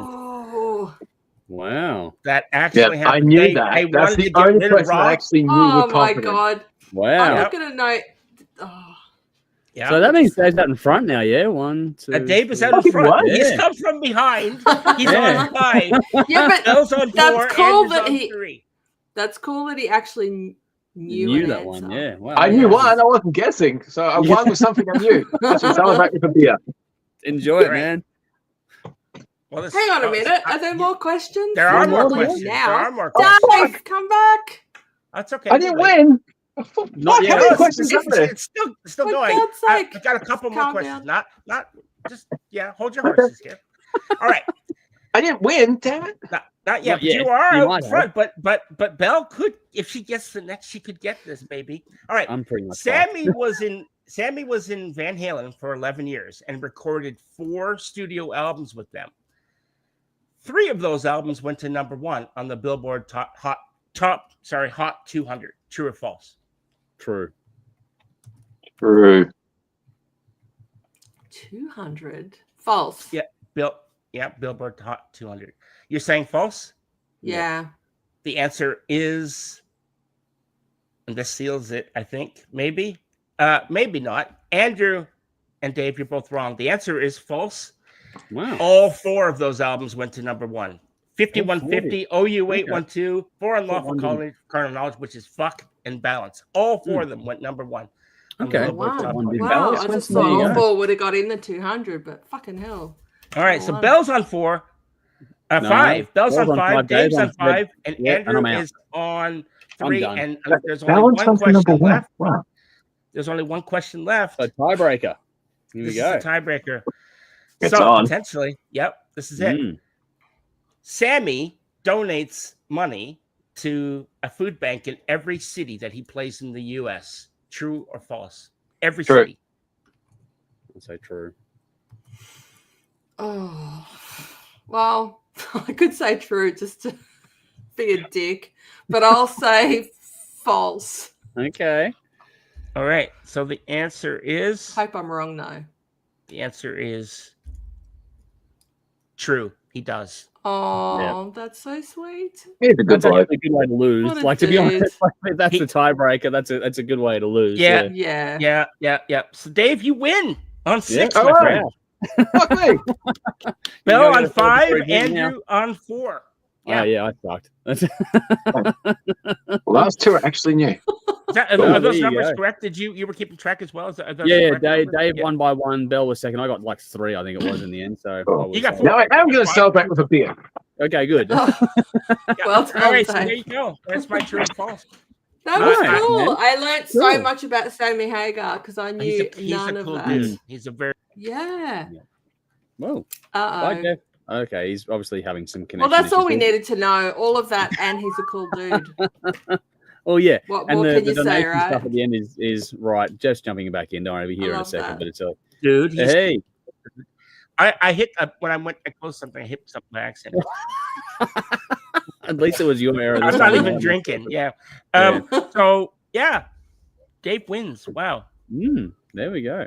I think All right. well because he started late. He was way behind. Yeah, he was way behind. Yeah. Yeah. He's like He the was the Stephen last one to Bradbury get a of question Sammy correct. Hagar trivia. Mm. Yeah. Sammy Hagar is awesome. I he's a good think dude. he's Yeah. one of my favorite, performers. Not only do I love his voice, and I prefer that era of Van Halen, I just think he's an awesome dude. That's the thing. He's one of the rare ones that actually seems like an all-round good guy as well as a talented musician. So it's like it's that genuine thing. And him and his partner have been together for fucking forever too, I think, as well, from memory. No, well, he's been together with this, but it's his second wife. His first wife. So that's actually was the reason why he ended up getting fired from Van Halen in the first place, because he wanted to just take some time off to spend with his wife, and they said no. Well, fuck you guys. Yeah. Going. Wow. And that's how it went. Yeah. Yeah, that's how it started. Yeah. Stupid. But shit anyway, like that. well done to Dave. He won. I know that people put I true won. and false. Paul and- Guinness on a hot night. Fucking great.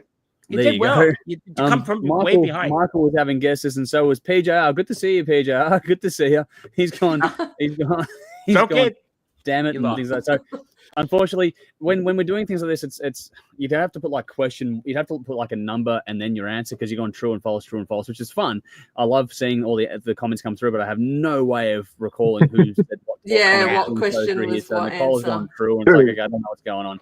But out of all that, we'll put one comment up. Kat says, "Don't you just hate it when the power goes out in the middle of a quiz and you got to wait for the modem to kick back in again? I'm way behind now." Sorry, Kat. You can watch it though; it's there. You can watch it back later on, and test yourself as we go through things later on. You can test yourself a bit later on the rewatch if you feel so inclined, people. So have at it.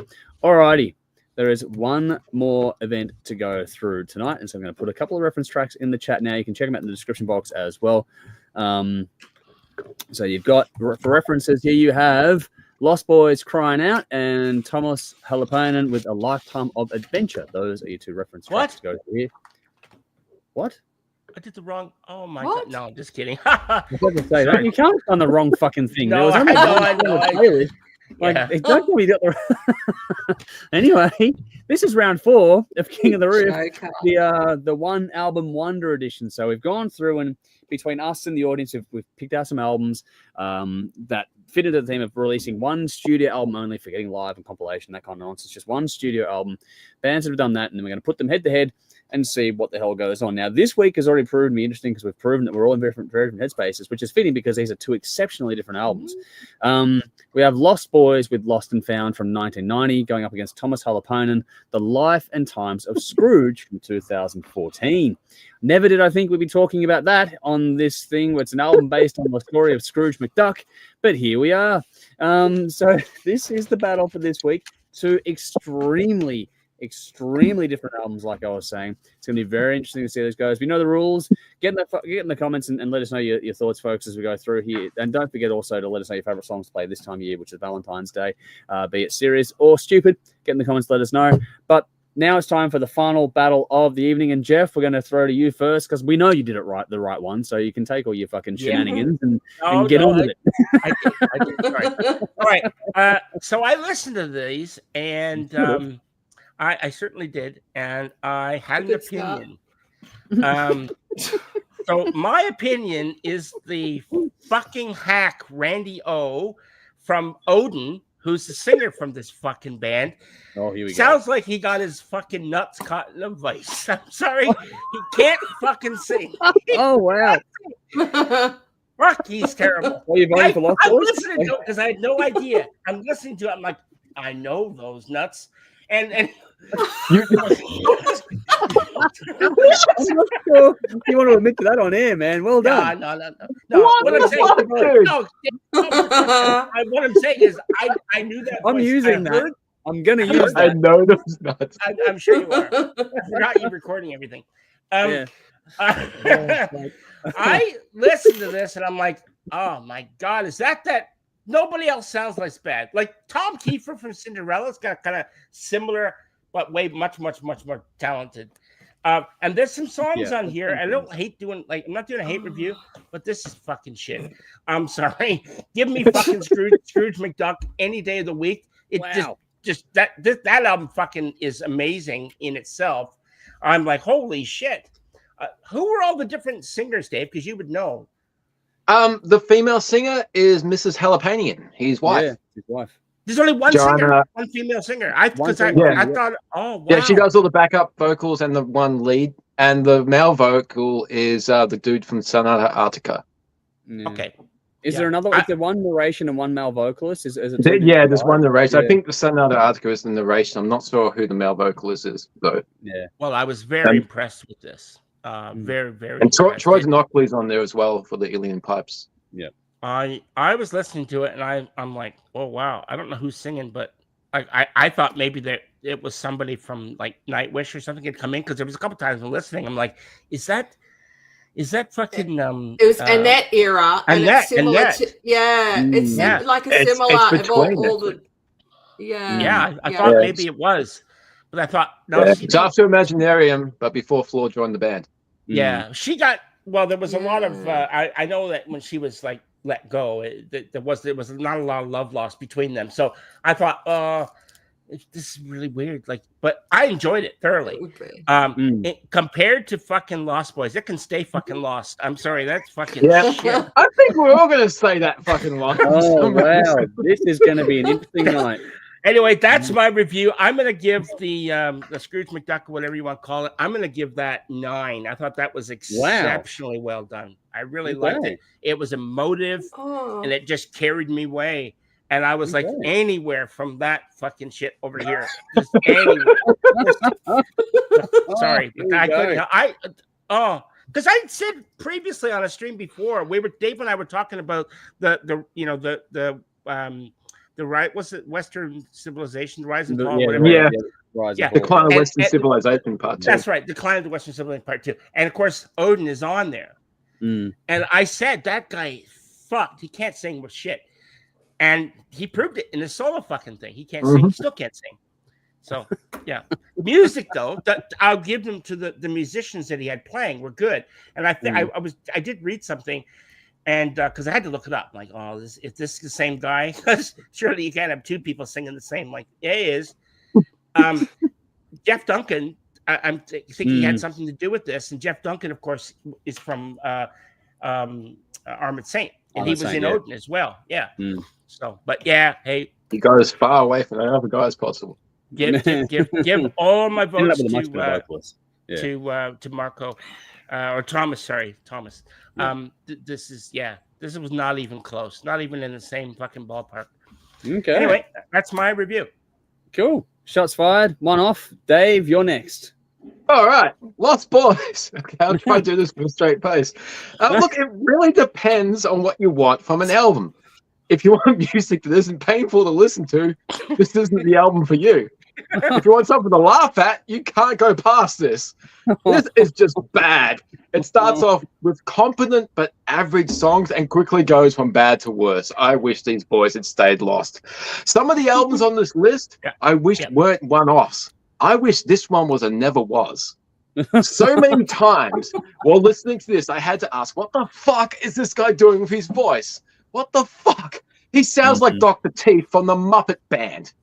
Yes, that's who it was. I knew I was thinking the Muppets. It took me ages to figure it out, but he sounds like Dr. Teeth from the Muppets Band. Wow. Oh. Especially that bluesy, croony moment. Yes. Yes. What the fuck is up with that? I put down Animal from Muppets as my note there for that, but anyway. Oh my god! If you managed to make it through this album, stick with it because you got a treat at the end with the song "Misery." And my god, we're all in fucking misery by this, with lyrics like "My mother cried and my grandma died." Somebody else's misery has never brought me so much fucking laughter. At least he could say, I was grunge before grunge was cool. It's all about killing yourself, and my God, I wish he did. Oh, this is possibly the worst fucking song I have ever heard. Wow. Bad album, bad band. This represents the third wave of 80s glam bands that ultimately fucked the entire genre. When I finished listening to this, I willingly put on Nirvana because that just seemed like the next logical step. Wow. Wow. Right around that time, too. Yeah. Nirvana Bleach, never mind. Yeah, okay. I figured, but wow. 1990, tracks. Yeah, I know what I'd rather listen to. Definitely listen to Nirvana, for sure. Like Bleach. Yeah, absolutely. Yeah. Sorry, just got to clean the palate before I go from shit to awesomeness. But Tuomas Holopainen, music inspired by the life and times of Scrooge. This might ruffle some feathers. Oh my God. That's well done. Well done. Fantastic. Fuck. Okay, duck for cover because there's a lot coming. Oh, how many can we put into one review? This is going to be great. I'm doing a count. I'm up to 2. Please do. Okay. Wow. Most metal musicians could not walk into a record company and say, I want to make an album about Scrooge McDuck. Tuomas Holopainen did. He realized he had a tale to tell. So he got all his ducks in a row, and Nuclear Blast were happy to pay the bill. Oh, fuck. Oh my gosh. Great. Whether or not this was a good idea, it's up to your own personal taste. Personally, I think this is quacktacular. You heard it here, folks. Quacktacular. Quacktacular. Oh I've only my just God. started, though. This is a few years after Imaginarium and before Endless Form's Most Beautiful. Nightwish are on a steady rise over a decade of working hard. From what I know, he was a bit burnt out at this stage. At this point of his career, he obviously needed to do something that was fun, different, and highly personal. A concept album about a duck. You could say his inspiration was peaking. Wow. Oh my That God. was This is awesome. fantastic. That's brilliant. Oh, fuck. The composition is remarkable.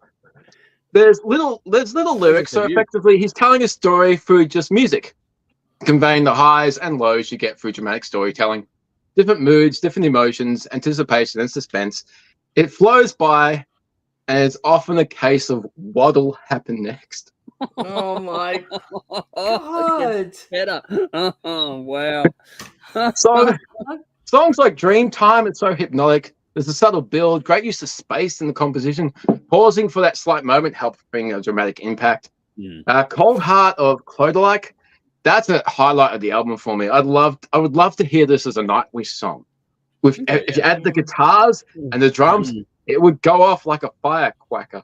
Oh my.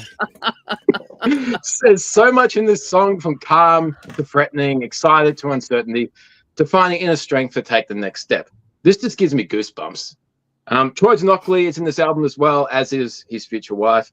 Lifetime of adventure, hauntingly beautiful. You can tell the stories that he read as a child still affect him to this day. He's one of those people that did not lose that sense of beauty in the natural world around him, which going from boyhood to manhood, so many people do. He did not. I think it shows in At this point in his career, this could have been the failing of his career. I'll wing things up. I might be pecking the bottom of the barrel by this stage, but I hope they revisit this with a documentary. And now for something different. Oh, Shit. yeah, that's this. Wow. Obviously, yeah, Jalapenium wins, and I'll show myself to the door. That was good, Dave. Well, Very Dave, well done. that was quacktacular. Well done. That was quacktacular. There's a word. Fuck. Oh, I don't think any of us can follow it up. I'm going to try. I'm going to give my thoughts, and then we'll go to Bella afterward to close things out here tonight. My first note is we're getting way into the fucking weeds with this battle. Like this theme is taking us into directions we've never gone before. And to be fair, like to be just for I'm going to change the tone here, obviously, but I'm loving how we changed things up this year, and it's really fucking. It's taking us into different areas we would never have dreamed of going before, and this is this is our own version of DuckTales. Woohoo! But anyway, You got one in. I got one in. Look, this is two albums I never even knew existed until now, which is kind of the fun part of what we do here. Starting off with Lostboys, this is everything you expect from the genre as it was fading out. It's got the riffs, solos, vocals, that trademark timestamp, all that stuff, especially in the reverb. But it's easy to see how Jeff Duncan went on to Armored Saint. He's one hell of a guitarist. He's got some great solos on this one. Look, Randy O of Odin, as Jeff discussed, I think the opening track is actually fucking solid. So when you get to Crying Out, that's the one where it's like, okay, cool. I can. If it was like I was crying out too. Okay. I can make it stop. That song, to be fair, I thought that was a solid opener. After that, it sort of it's a bit of a slip and slide. That I forget the title of the song, but the one where he goes into that weird Muppets croony thing, just like, what are you even trying to do with it? Like, I was just like, what are you even attempting to do with that? Like, it makes no sense.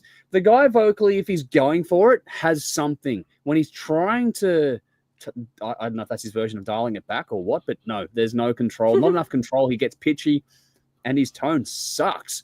Like, what are you doing? Like it's just like, what are you doing? I don't. All I could think of was the Muppets. Like that's bad. I'm amazed that Dave and I both went to the exact same place. But anyway, It took a while, but I got there. One album deal, no fucking shit. And there's a my reason God. for that. Look, if you are a real connoisseur of the genre, then this is an album you should check out. If you're a real connoisseur, but you can easily find why this was a one and done band and it didn't last very long at all. Like, I can imagine the studio heads when they turned this album in, like, what the fuck did you do? Nah, because at this point in time, it was getting so flooded. Like you said, Dave actually made a really good point. This is when it was dying off, and that's what paved the way for grunge and that to come through, because it was getting so saturated. This almost feels, I know it wasn't, but it feels almost like one of those cobbled together ones just to try and cash in on the movement, and it came 6 to 12 months too late, and there's a whole history is littered with those sorts of albums, and they're all stuck for good reason, because it's not genuine, and this feels like that. You get the band that's like fresh and original, and then you have the imitators, and then you might get a second wave, but by the third wave, it's all just a fucking parody of what it originally was. Copy, and the last version sucks. Like that. That's all it comes really down does. To. That said, I'm going to give bonus points for the saxophone solo on Seaside Lover. I thought that was an interesting moment. That was a highlight on an album rather devoid of highlights. Ironically, the Muppet Band has a saxophone player. I know. It's even better. It was free that day. Wow. Jim Henson phoned it in. But on the other side of this one, you've got an album that may technically be challenged on just how much, quote unquote, it fits with the hard rock show's motif, but musically, the pedigree simply can't be denied. The brainchild, as we've discussed, of Nightwish's primary songwriter, and as such, this is grand, expectedly so. The years between the two albums are pretty clearly shown, 1990 and 2014. Like, there's worlds apart in sound and style and that sort of stuff. But I think all that aside, the mix on this one alone is really, really lush and warm and vibrant. It's polished but natural. It feels like it's a weird thing to describe it. It's like when you get really solid old wood and you polish it up and it just comes up. It feels like that warm, homely feel. That's what this sounds like to me, is that kind of feeling when you get that kind of luster. Decor. Yeah, luster is a good word for it. It's a longer listen, maybe a touch too long, but only a touch. Like that's nitpicking at best. It's nitpicking at best. Nitpicking at best. Because the bonus at the end. Don't trigger me on jalapeno. Okay. Anyway. I think it's important to note the style of this one because it is very cinematic. It's meant for stage more than rocking out. And I would love to see this actually put together as like an actual Broadway style play musical kind of thing. I think this would actually really do something interesting in that scope. So if Thomas ever gets bored of Nightwish, not that he will, but if he wants to, I wish he did like composing films or fucking he's done it. He's done it. He could do so much. Yeah, he's a brilliant composer. And I think that when you strip things back to things like this, where it's so much string and vocal oriented, that that you get what guitar at the last song or thereabouts, you got banjo before that, and that's as close as you get guitar on this one. There's some didgeridoo on here. There's everything. But that said, I'm going to make a note here. The guitar solo on A Lifetime Adventure is fucking amazing on this album, and it's because of the way it builds and it's like a crescendo to the whole story. It just fucking nails the point. I thought it was really well done. There's loads of impact, loads of punch, even though this is a stripped back kind of a sound. It's got great storytelling and fantastic performances across the board. It's more instrumental and orchestral than anything we normally cover, but it's worth listening to. And I think that even while Dave warned me of that side of things, it's leaned into it and it's done very, very well. The vocals, where they are fantastic, while Jodie's in the background holding up kittens for me to look at.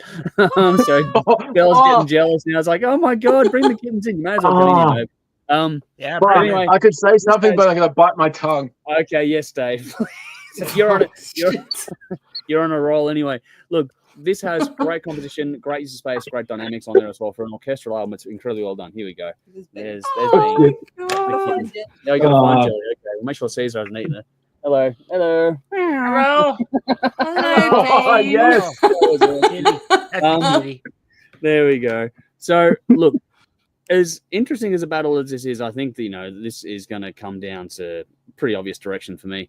I think I got to thank Dave in particular for putting forward the Scrooge album. I never knew it existed, and I'm glad that I got to listen to it because it's a wonderful thing. I'm curious as to how far whichever one wins, which we know it's going to go, but whichever one of these ones comes out the winner today. While Bean's just still staring up at me at the moment now.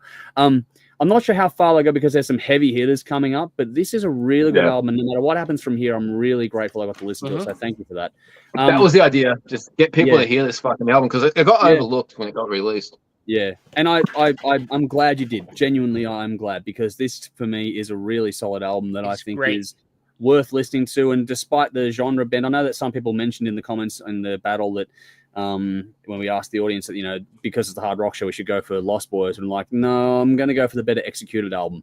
And because if you wanted to break it down just on pure technicalities, the execution on Lostboys was poor, whereas the execution on Scrooge was brilliant.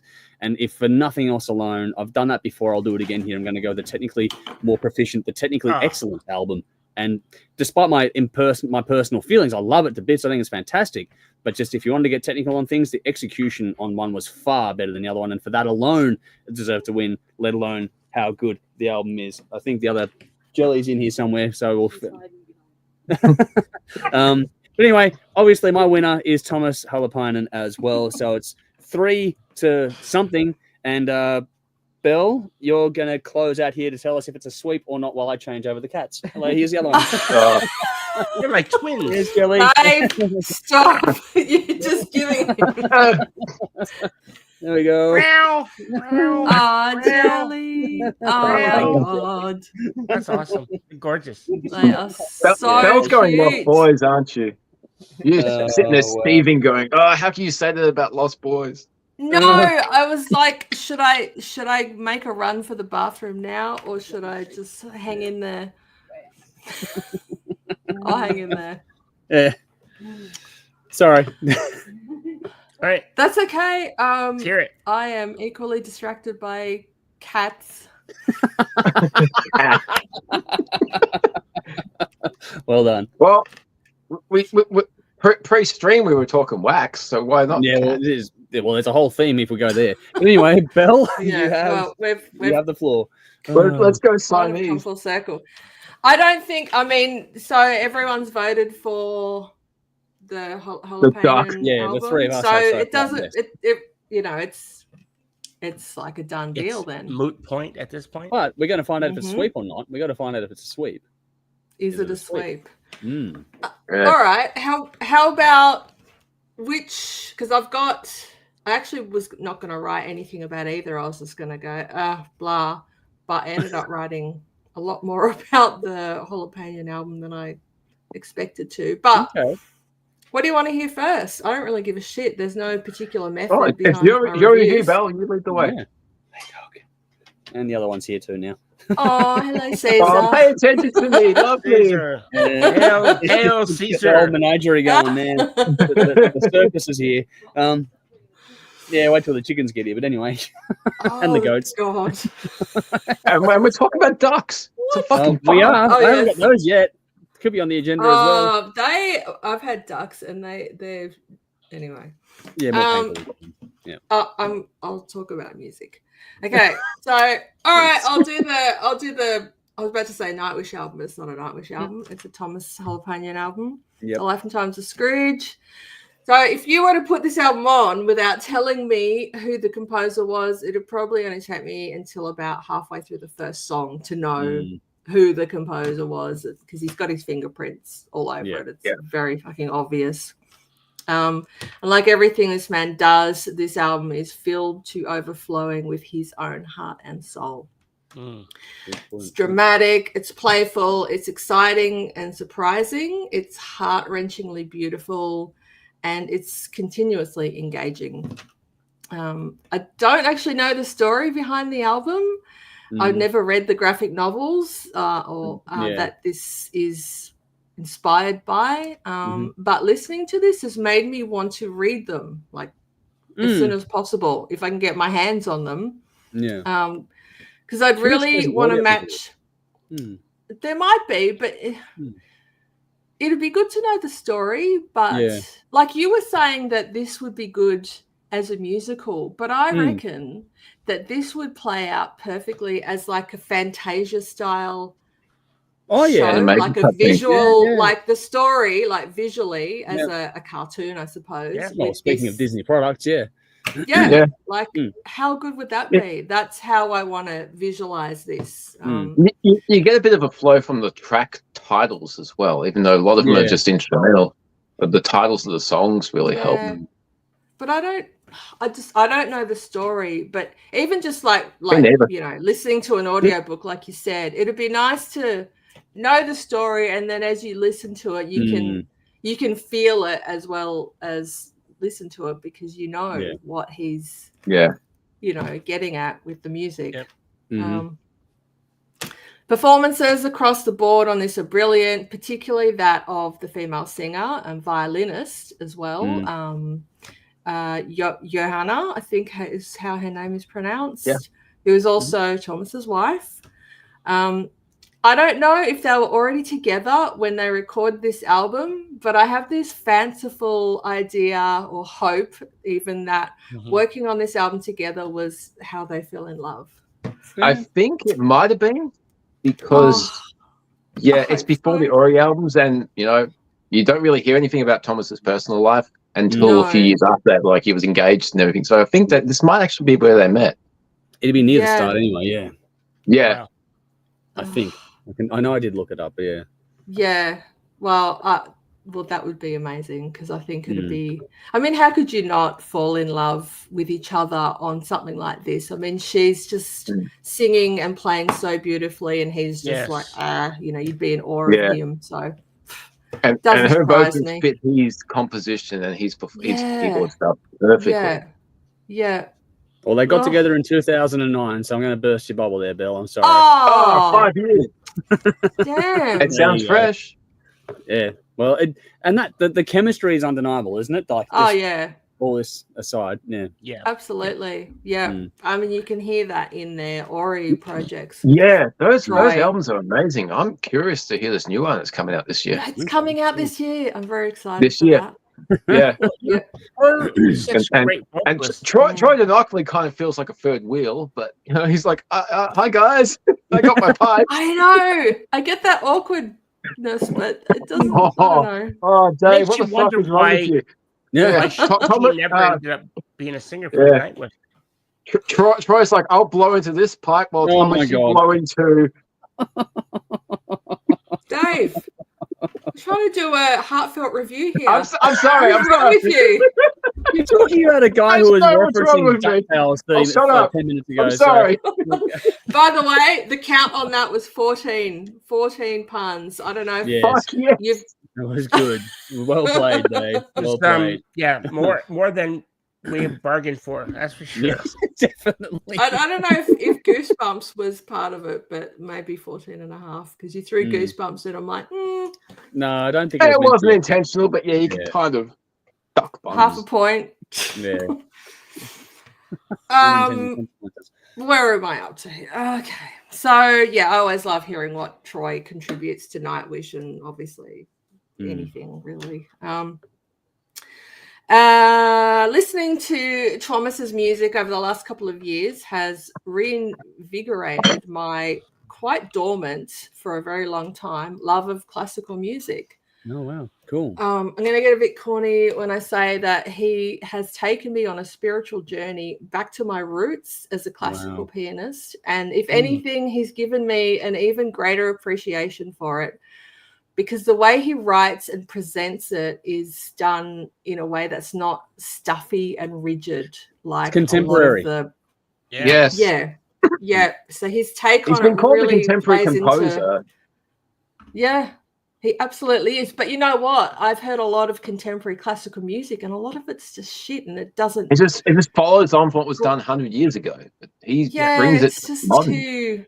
I don't know. What I think he does better than the other modern day or latter day, I guess, for lack of a better term, classical composers, is he not only makes it contemporary, but also has the grandness that the original composers had. So he does that better than the rest. He gives you a full vista to take in versus a piecemeal approach. That's my opinion on it. Yeah. Grandeur without the wankery. He's exactly so humble in his creating it's a storytelling. Music. It's storytelling through music only, and that's an underrated talent. Yep, it absolutely is. So I appreciate it.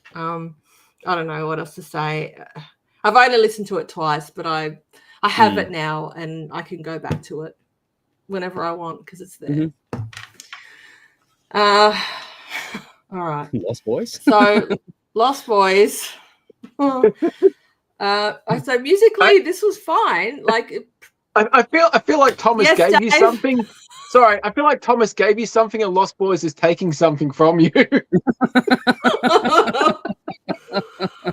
no, you are wrong. They did not take anything away. They gave me something, and Okay. Oh wow! Yeah, they gave me something I'll too. tell you Fucking why. diarrhea. no, They give that's you still both. taking away. I think. Net negative. Yeah. Taking away weight. Yeah. All right. Shall I continue, Dave? Yes, please, Sorry. Okay. All right. So pretty standard. Like, it was fine. Pretty standard, glammy hard rock. Nothing that elevated it to the next level. That would have made it stand above the pack. Especially at that point, as you said, you know, it was like right at the end of things. You know, you had, I think 1990, you had Cherry Pie, which was good enough to stand, you know, as like a last hurrah of the genre. It was. Yeah. But it was tight, well played enough. The band but were it good. was the band themselves were, you know, they were pretty good. They weren't, you know, the songs weren't, as songs go, they were pretty standard.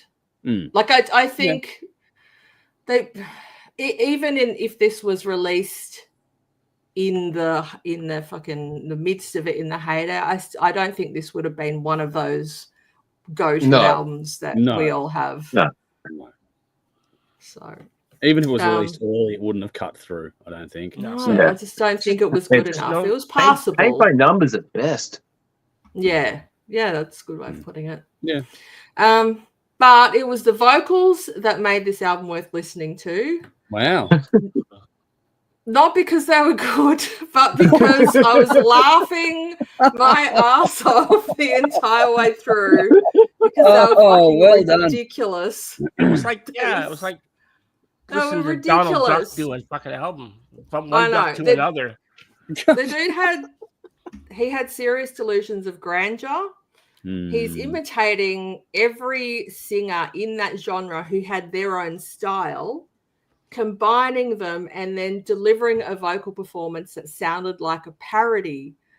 And because of it was that fact that he was entirely serious, though, that made it even funnier than a parody. Like, because he was for real. Like, it sounded like a joke vocal. It's that moment when you start laughing at someone instead of with them. Yes. Yes. It was just ridiculous. Like, I give this guy a 10-shot score for his ego. The Duck album wins. Yeah, the Duck album wins. I think that's the quote of the evening, isn't it? Like, just about that, and I know these nuts. The Ducks have it. I know these nuts. I know these nuts. Fuck, dude. I didn't know those nuts. I don't want to see those nuts. It was because when I said he got his nuts caught in a If his nuts are like he's singing, I've heard this before. Oh, wow. Okay. Yeah. So that does mean, I'm assuming you're finished. Clean sweep. Yeah, that's a sweep. Yep. It's a sweep. So there we go. It is a sweep for Tuomas Holopainen. So well done, Dave. It's definitely going on to the next round, which is fantastic. Yay, thank God. Yeah. Oh, you mean they're going to come up with more duck puns? Original ones? I think I scraped the I don't think you'll need to next time around. But it's going to be interesting because so far we've had one round where the audience agreed with us, and every other round so far has been we've gone different directions. This is the same again. The audience with 75% people voted for Lost Boys. What the fuck is wrong with you? Yeah, Lost Boys. I did say in the video, make sure you listen to them both before you vote, but people listen to them. Yeah. And there is, Michael, I saw your comment come through. I'll read it in a moment about this one. But yeah, but if, just as a footnote, because we have only an even number here, we've made the rule that if there is a tie, we use the overall play count to determine a winner if we need to, by any case. Not that it was even close in this case. It was a sweep for us and it was 75% for the audience. We've gone different directions, but, you know, but just so everyone knows, in this case, if it was going to be a tie, Scrooge would have won anyway because the play count is not even close. Like, not even fucking close. For an obscure classical album versus an obscure 80s, for lack of a better term, glam metal or late, it would have been late 80s, early 90s, so 1990 release, but that whole era. Yeah. But that whole era, but like the play count's not even close, and it's just, I don't know what the fuck to make of it all. But anyway, the audience... And that was number one in Finland. The Thomas album got to number one. Yeah, that makes when sense. It was released. They're very supportive of the arts, and we could do more of that here if we wanted to. Yes, please do. And we should, and that's why we do this anyway. But just for a bit of fun there, just so everyone knows, we are in a different trend again with the audience versus us. Like I said, I think it's only one round so far where we've been on the same page. 4 for 4. Yeah, it's sorry, wild. not sorry. Yeah. So it's an interesting. But that said, there are some heavy hitters coming up, so I'm very curious to see how this plays out. Because, for example, the next battle we do is again the first split. So Damage Plan are making their first appearance. They're going to be with the album Newfound Power. That is going up against, for us, it goes up against Beautiful Sin. For the audience, it goes up against them Crooked Vultures. So that'll be interesting battles either way to see which one plays out there. That's our next battle. Damage Plan, Newfound Power versus Beautiful Sin, The Unexpected. For us, for the audience, it's Damage Plan versus them Crooked Vultures self-titled. So very interesting battle coming up in the next one. Though we might change it up because I have scheduled in the schedule what we had coming up. We had these little things called alternate or bye weeks. And so next week might be one of those ones. So I'll sit down and actually map things out a bit more properly over the next 24 hours so everyone knows for sure. But if next week is a bye week, it'll be a bit different, but we'll have some fun with it where we'll go through and start topping up our Metal Mogul collections and capping off where we're up to and all that kind of stuff too. So it'll be a bit of a touchstone for where we're at with who's released what this year and if anyone wants to trade anything out yet and all that kind of stuff. And things, the other games will happen. So Thin Lizzy will go ahead and the Backyard Banger will go ahead and all that sort of stuff. So just a few bits and tweaks and a few tweaks to make it a bit more interesting and sort of catch up on a few things. We've got some interesting stuff with tastemakers and hot rocks that I want to sort of delve into as well. But more on that as things play out. But we may or may not do a full battle next week, but we'll just sort of see how things play out. Just because I like to give things a bit of an easier week here and there to break it up and make our demands on time a little less tiresome as the year rolls on. I'd rather bracket it out and space things more evenly and have it easier to get through as opposed to just crunching everyone week in, week out and then getting burned out before the mid-year break kind of thing. So just trying to be a bit more considerate this year, which everyone sort of liked at the start of the year. So we'll see how it plays out. But anyway, the audience have thoughts, so let's get to those ones first. Nicole was laughing at a Muppet, which happens. Vinny says, definitely a band that could tour with the Chipmunks, be open-minded people. Yeah. Jolly's gone, how cute, with the that's when the kittens made it in. Cat's gone, hey, cats, there we go. Michael, this is the comment. Michael's out of genre versus not great. One listen will do. Thumbs down. And there you go. That is going to be there will be some sentiment to that as things go on. Yeah. But Vinny says, I feel the same way about Visions of Atlantis. They complement one another and I'm all for it. There we go. Oh, fuck, here we go. 14 puns. Definitely tickled my giblets, however. Thanks, Dave. Yes. There's still enough to enjoy with Lost Boys from Vinny. And Vinny also says, Lost Boys would have been better received if Marky Mark had backed up his performance on Rockstar. Fronting this band and Corey Feldman on lead guitar. Yes. Oh, wow. That's the pairing. He's got to dance. He's got to dance during the live performances too. No, that would be funny as hell. I still remember the outtakes of Rockstar where they played Marky Mark and he started to actually do the dance on stage with the whole fucking set up behind them. I don't know if you recall that, but yeah, they played the Marky Mark stuff from Mark Wahlberg and he started actually redoing the dance from way back in the day. Fucking hilarious stuff. Anyway, Bell, you missed the comment of the night. Lost Boys would have been better received if Marky Mark had backed up his performance on Rockstar by fronting this band and Corey Feldman on lead guitar. That was the comment from Vinny. Sums it all up. Yeah, I agree. All right, we're running a little bit behind, so let's do this quickly. We're going to raise a glass. Now it's time to raise a glass. I've got to pour another drink to do this one. But anyway, we're raising a glass. Let's go to Jeff first. What are you celebrating this week before we get out of here tonight? My impending holidays. I'm looking forward to that. So that's what I'm celebrating. And all the people that are losing their fucking minds over the price of the Black Sabbath show. I think that's hilarious. So apparently they advertised the prices and I think it's fucking funny. What, people thought it was going to be cheap? Well, to the fucking lineup for that band? 200 pounds all the way up to like almost 1,000 pounds. To be That's a fair, lot it's actually probably good value considering the lineup. Yeah. Yeah. Oh yeah. I thought, Yeah. oh well, I thought that was funny. Fucking people lose their mind. Well, it doesn't matter what it is, you know. We're gonna do it anyway. Yeah. Yeah. Fuck. Anyway, so that's my raising a glass for that. Cool. All right, Belle, what are you raising a glass to this week? Okay, so my eldest son Bo has been on holiday in Japan for the last 3 weeks, Wow. and he was discording me today briefly as he landed early this morning or mid-morning, and then like he got a train from Sydney Airport to Canberra, and so he sort of sent some photos. But I'm looking forward to an in-depth phone call about his trip. Over the weekend, hopefully, once he's settled back in and everything. Nice. So I would like to raise a glass to the aeroplane pilot that brought him home safely, and to all the airline pilots that and ground crew and people who service planes, the mechanics, the engineers, just to keep these planes in the sky and keep people safe so they can go about their business, come home to their loved ones and be safe. So here's to all of the airline workers. Yep. Cheers. Agree. They do a fucking great job, and I've always had a good experience. Oh yeah. Dave, raise a glass. I was pretty brutal on them last week when I spoke about their song, but Dream Theater's new album came out last Friday, and it's fucking amazing. I'm still disappointed with that one song, Midnight Messiah. But the rest of the album is fucking exactly what you want from a Dream Theater album. My band is back. Jeff, have you found the Easter egg in the epic song at the end yet? Yeah, I think so. Yeah, it's from Scenes from a Memory, is it not? Is it? Yeah. Which part are we talking about? The very end is like the wake ups, because you listen when he's saying, sorry, spoiler alert. If anyone hasn't, sorry, we won't go into it. Okay. Did you notice what second that comes on? No, I didn't. But I just watched yesterday, just to add to this. So you know that show Drumeo? No, I don't.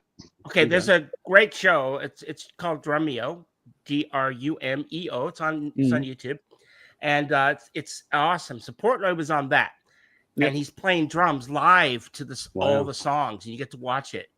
And I actually synced it up to the album, so through my Bluetooth. And spot on.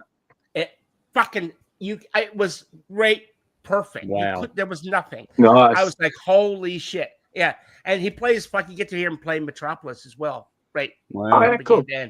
So anyway, There's some parts that I wish went longer. I always wish they were longer. So they still have the edit button. I think it's accessible for a lot of people. It's heavy. There's some subtle moments. There's some beautiful moments. That part I spoke of, Jeff, the Metropolis Part 2, Scenes from a Memory, takes place at 19 minutes and 28 seconds into the album.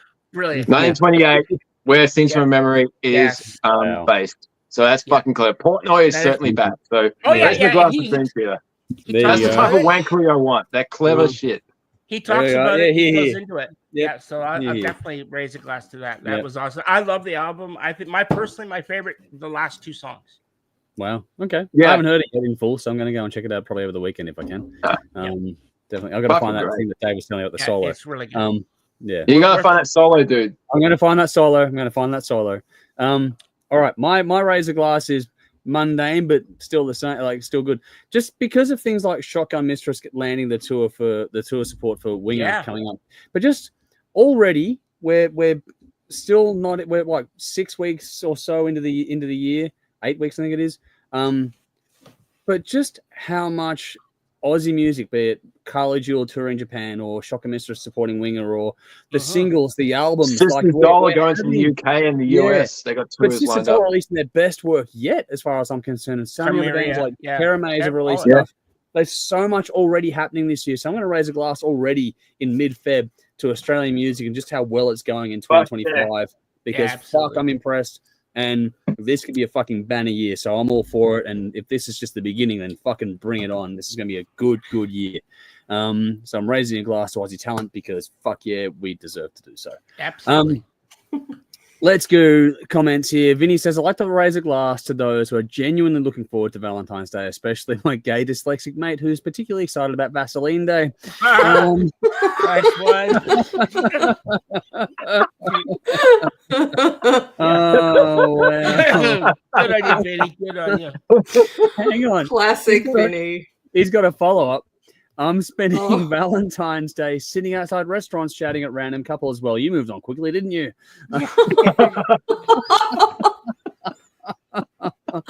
Vinny, are you projecting much? Anyway, Cole says Drumeo is great. So there we go, Jeff. You got some more love for Drumeo. Drumeo is great. Love it. And Michael's gone, all the bands reforming. Sidonia fading out all before the years really started. Another good call there, Michael. I agree with that too. All these bands are coming back into vogue, which is great to see, especially these ones we have some small amount of history with over the years, particularly Sidonia. It's good to see these bands come back into and revisit. There's one band that announced they got together to do a farewell tour. Fucked if I know. I forget the band name now. We got an email that earlier today, but anyway, there's a lot going on. But it's a cool thing to see nostalgia meeting new stuff coming through at the same time, which is part of the fun overall. But we are running close to we have overtime, but we're not doing too bad. So I'm going to call it a night there. But yeah, basically, thank you one and all for tuning in. You know what to do: like, follow, subscribe, spread the word, get people involved. And if you want to get out more out of us, then check out all the links in the description box. Just go to thehardrockshow.com, drop off the www because it doesn't fucking work. Yeah. Just go to thehardrockshow.com and you'll find a whole link tree to all of us there, including Patreon, YouTube, different channels, Spotify, all that kind of stuff. It's all there. So find your preferred platform, follow us there, and get involved in our polling every week on YouTube in particular and TikTok as a backup to that. That is where we're at, and we're going to do it all again next week with more fun and games. Nicole's gone, thanks all. But thank you to everyone for tuning in, no matter how long you stuck around for. Hopefully you found some good music to enjoy. And if not that, then you had some good laughs, a quacking good time, and so things go on. Paul was saying would have been proud of you, Dave. One of the last songs from him was Speed Quack, so there you go. He'd love that. So that's that. Kat says, night, guys. Thank you all. Thank you to Dave for signing on the screen for jumping into the bridge once more. Bell, opposite corner, thank you to you two, and to Jeff underneath me on the screen there. Thank you to you guys for jumping in for another fun stream.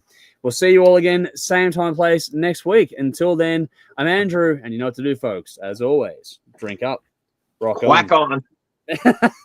Cheers. Have a good week, guys.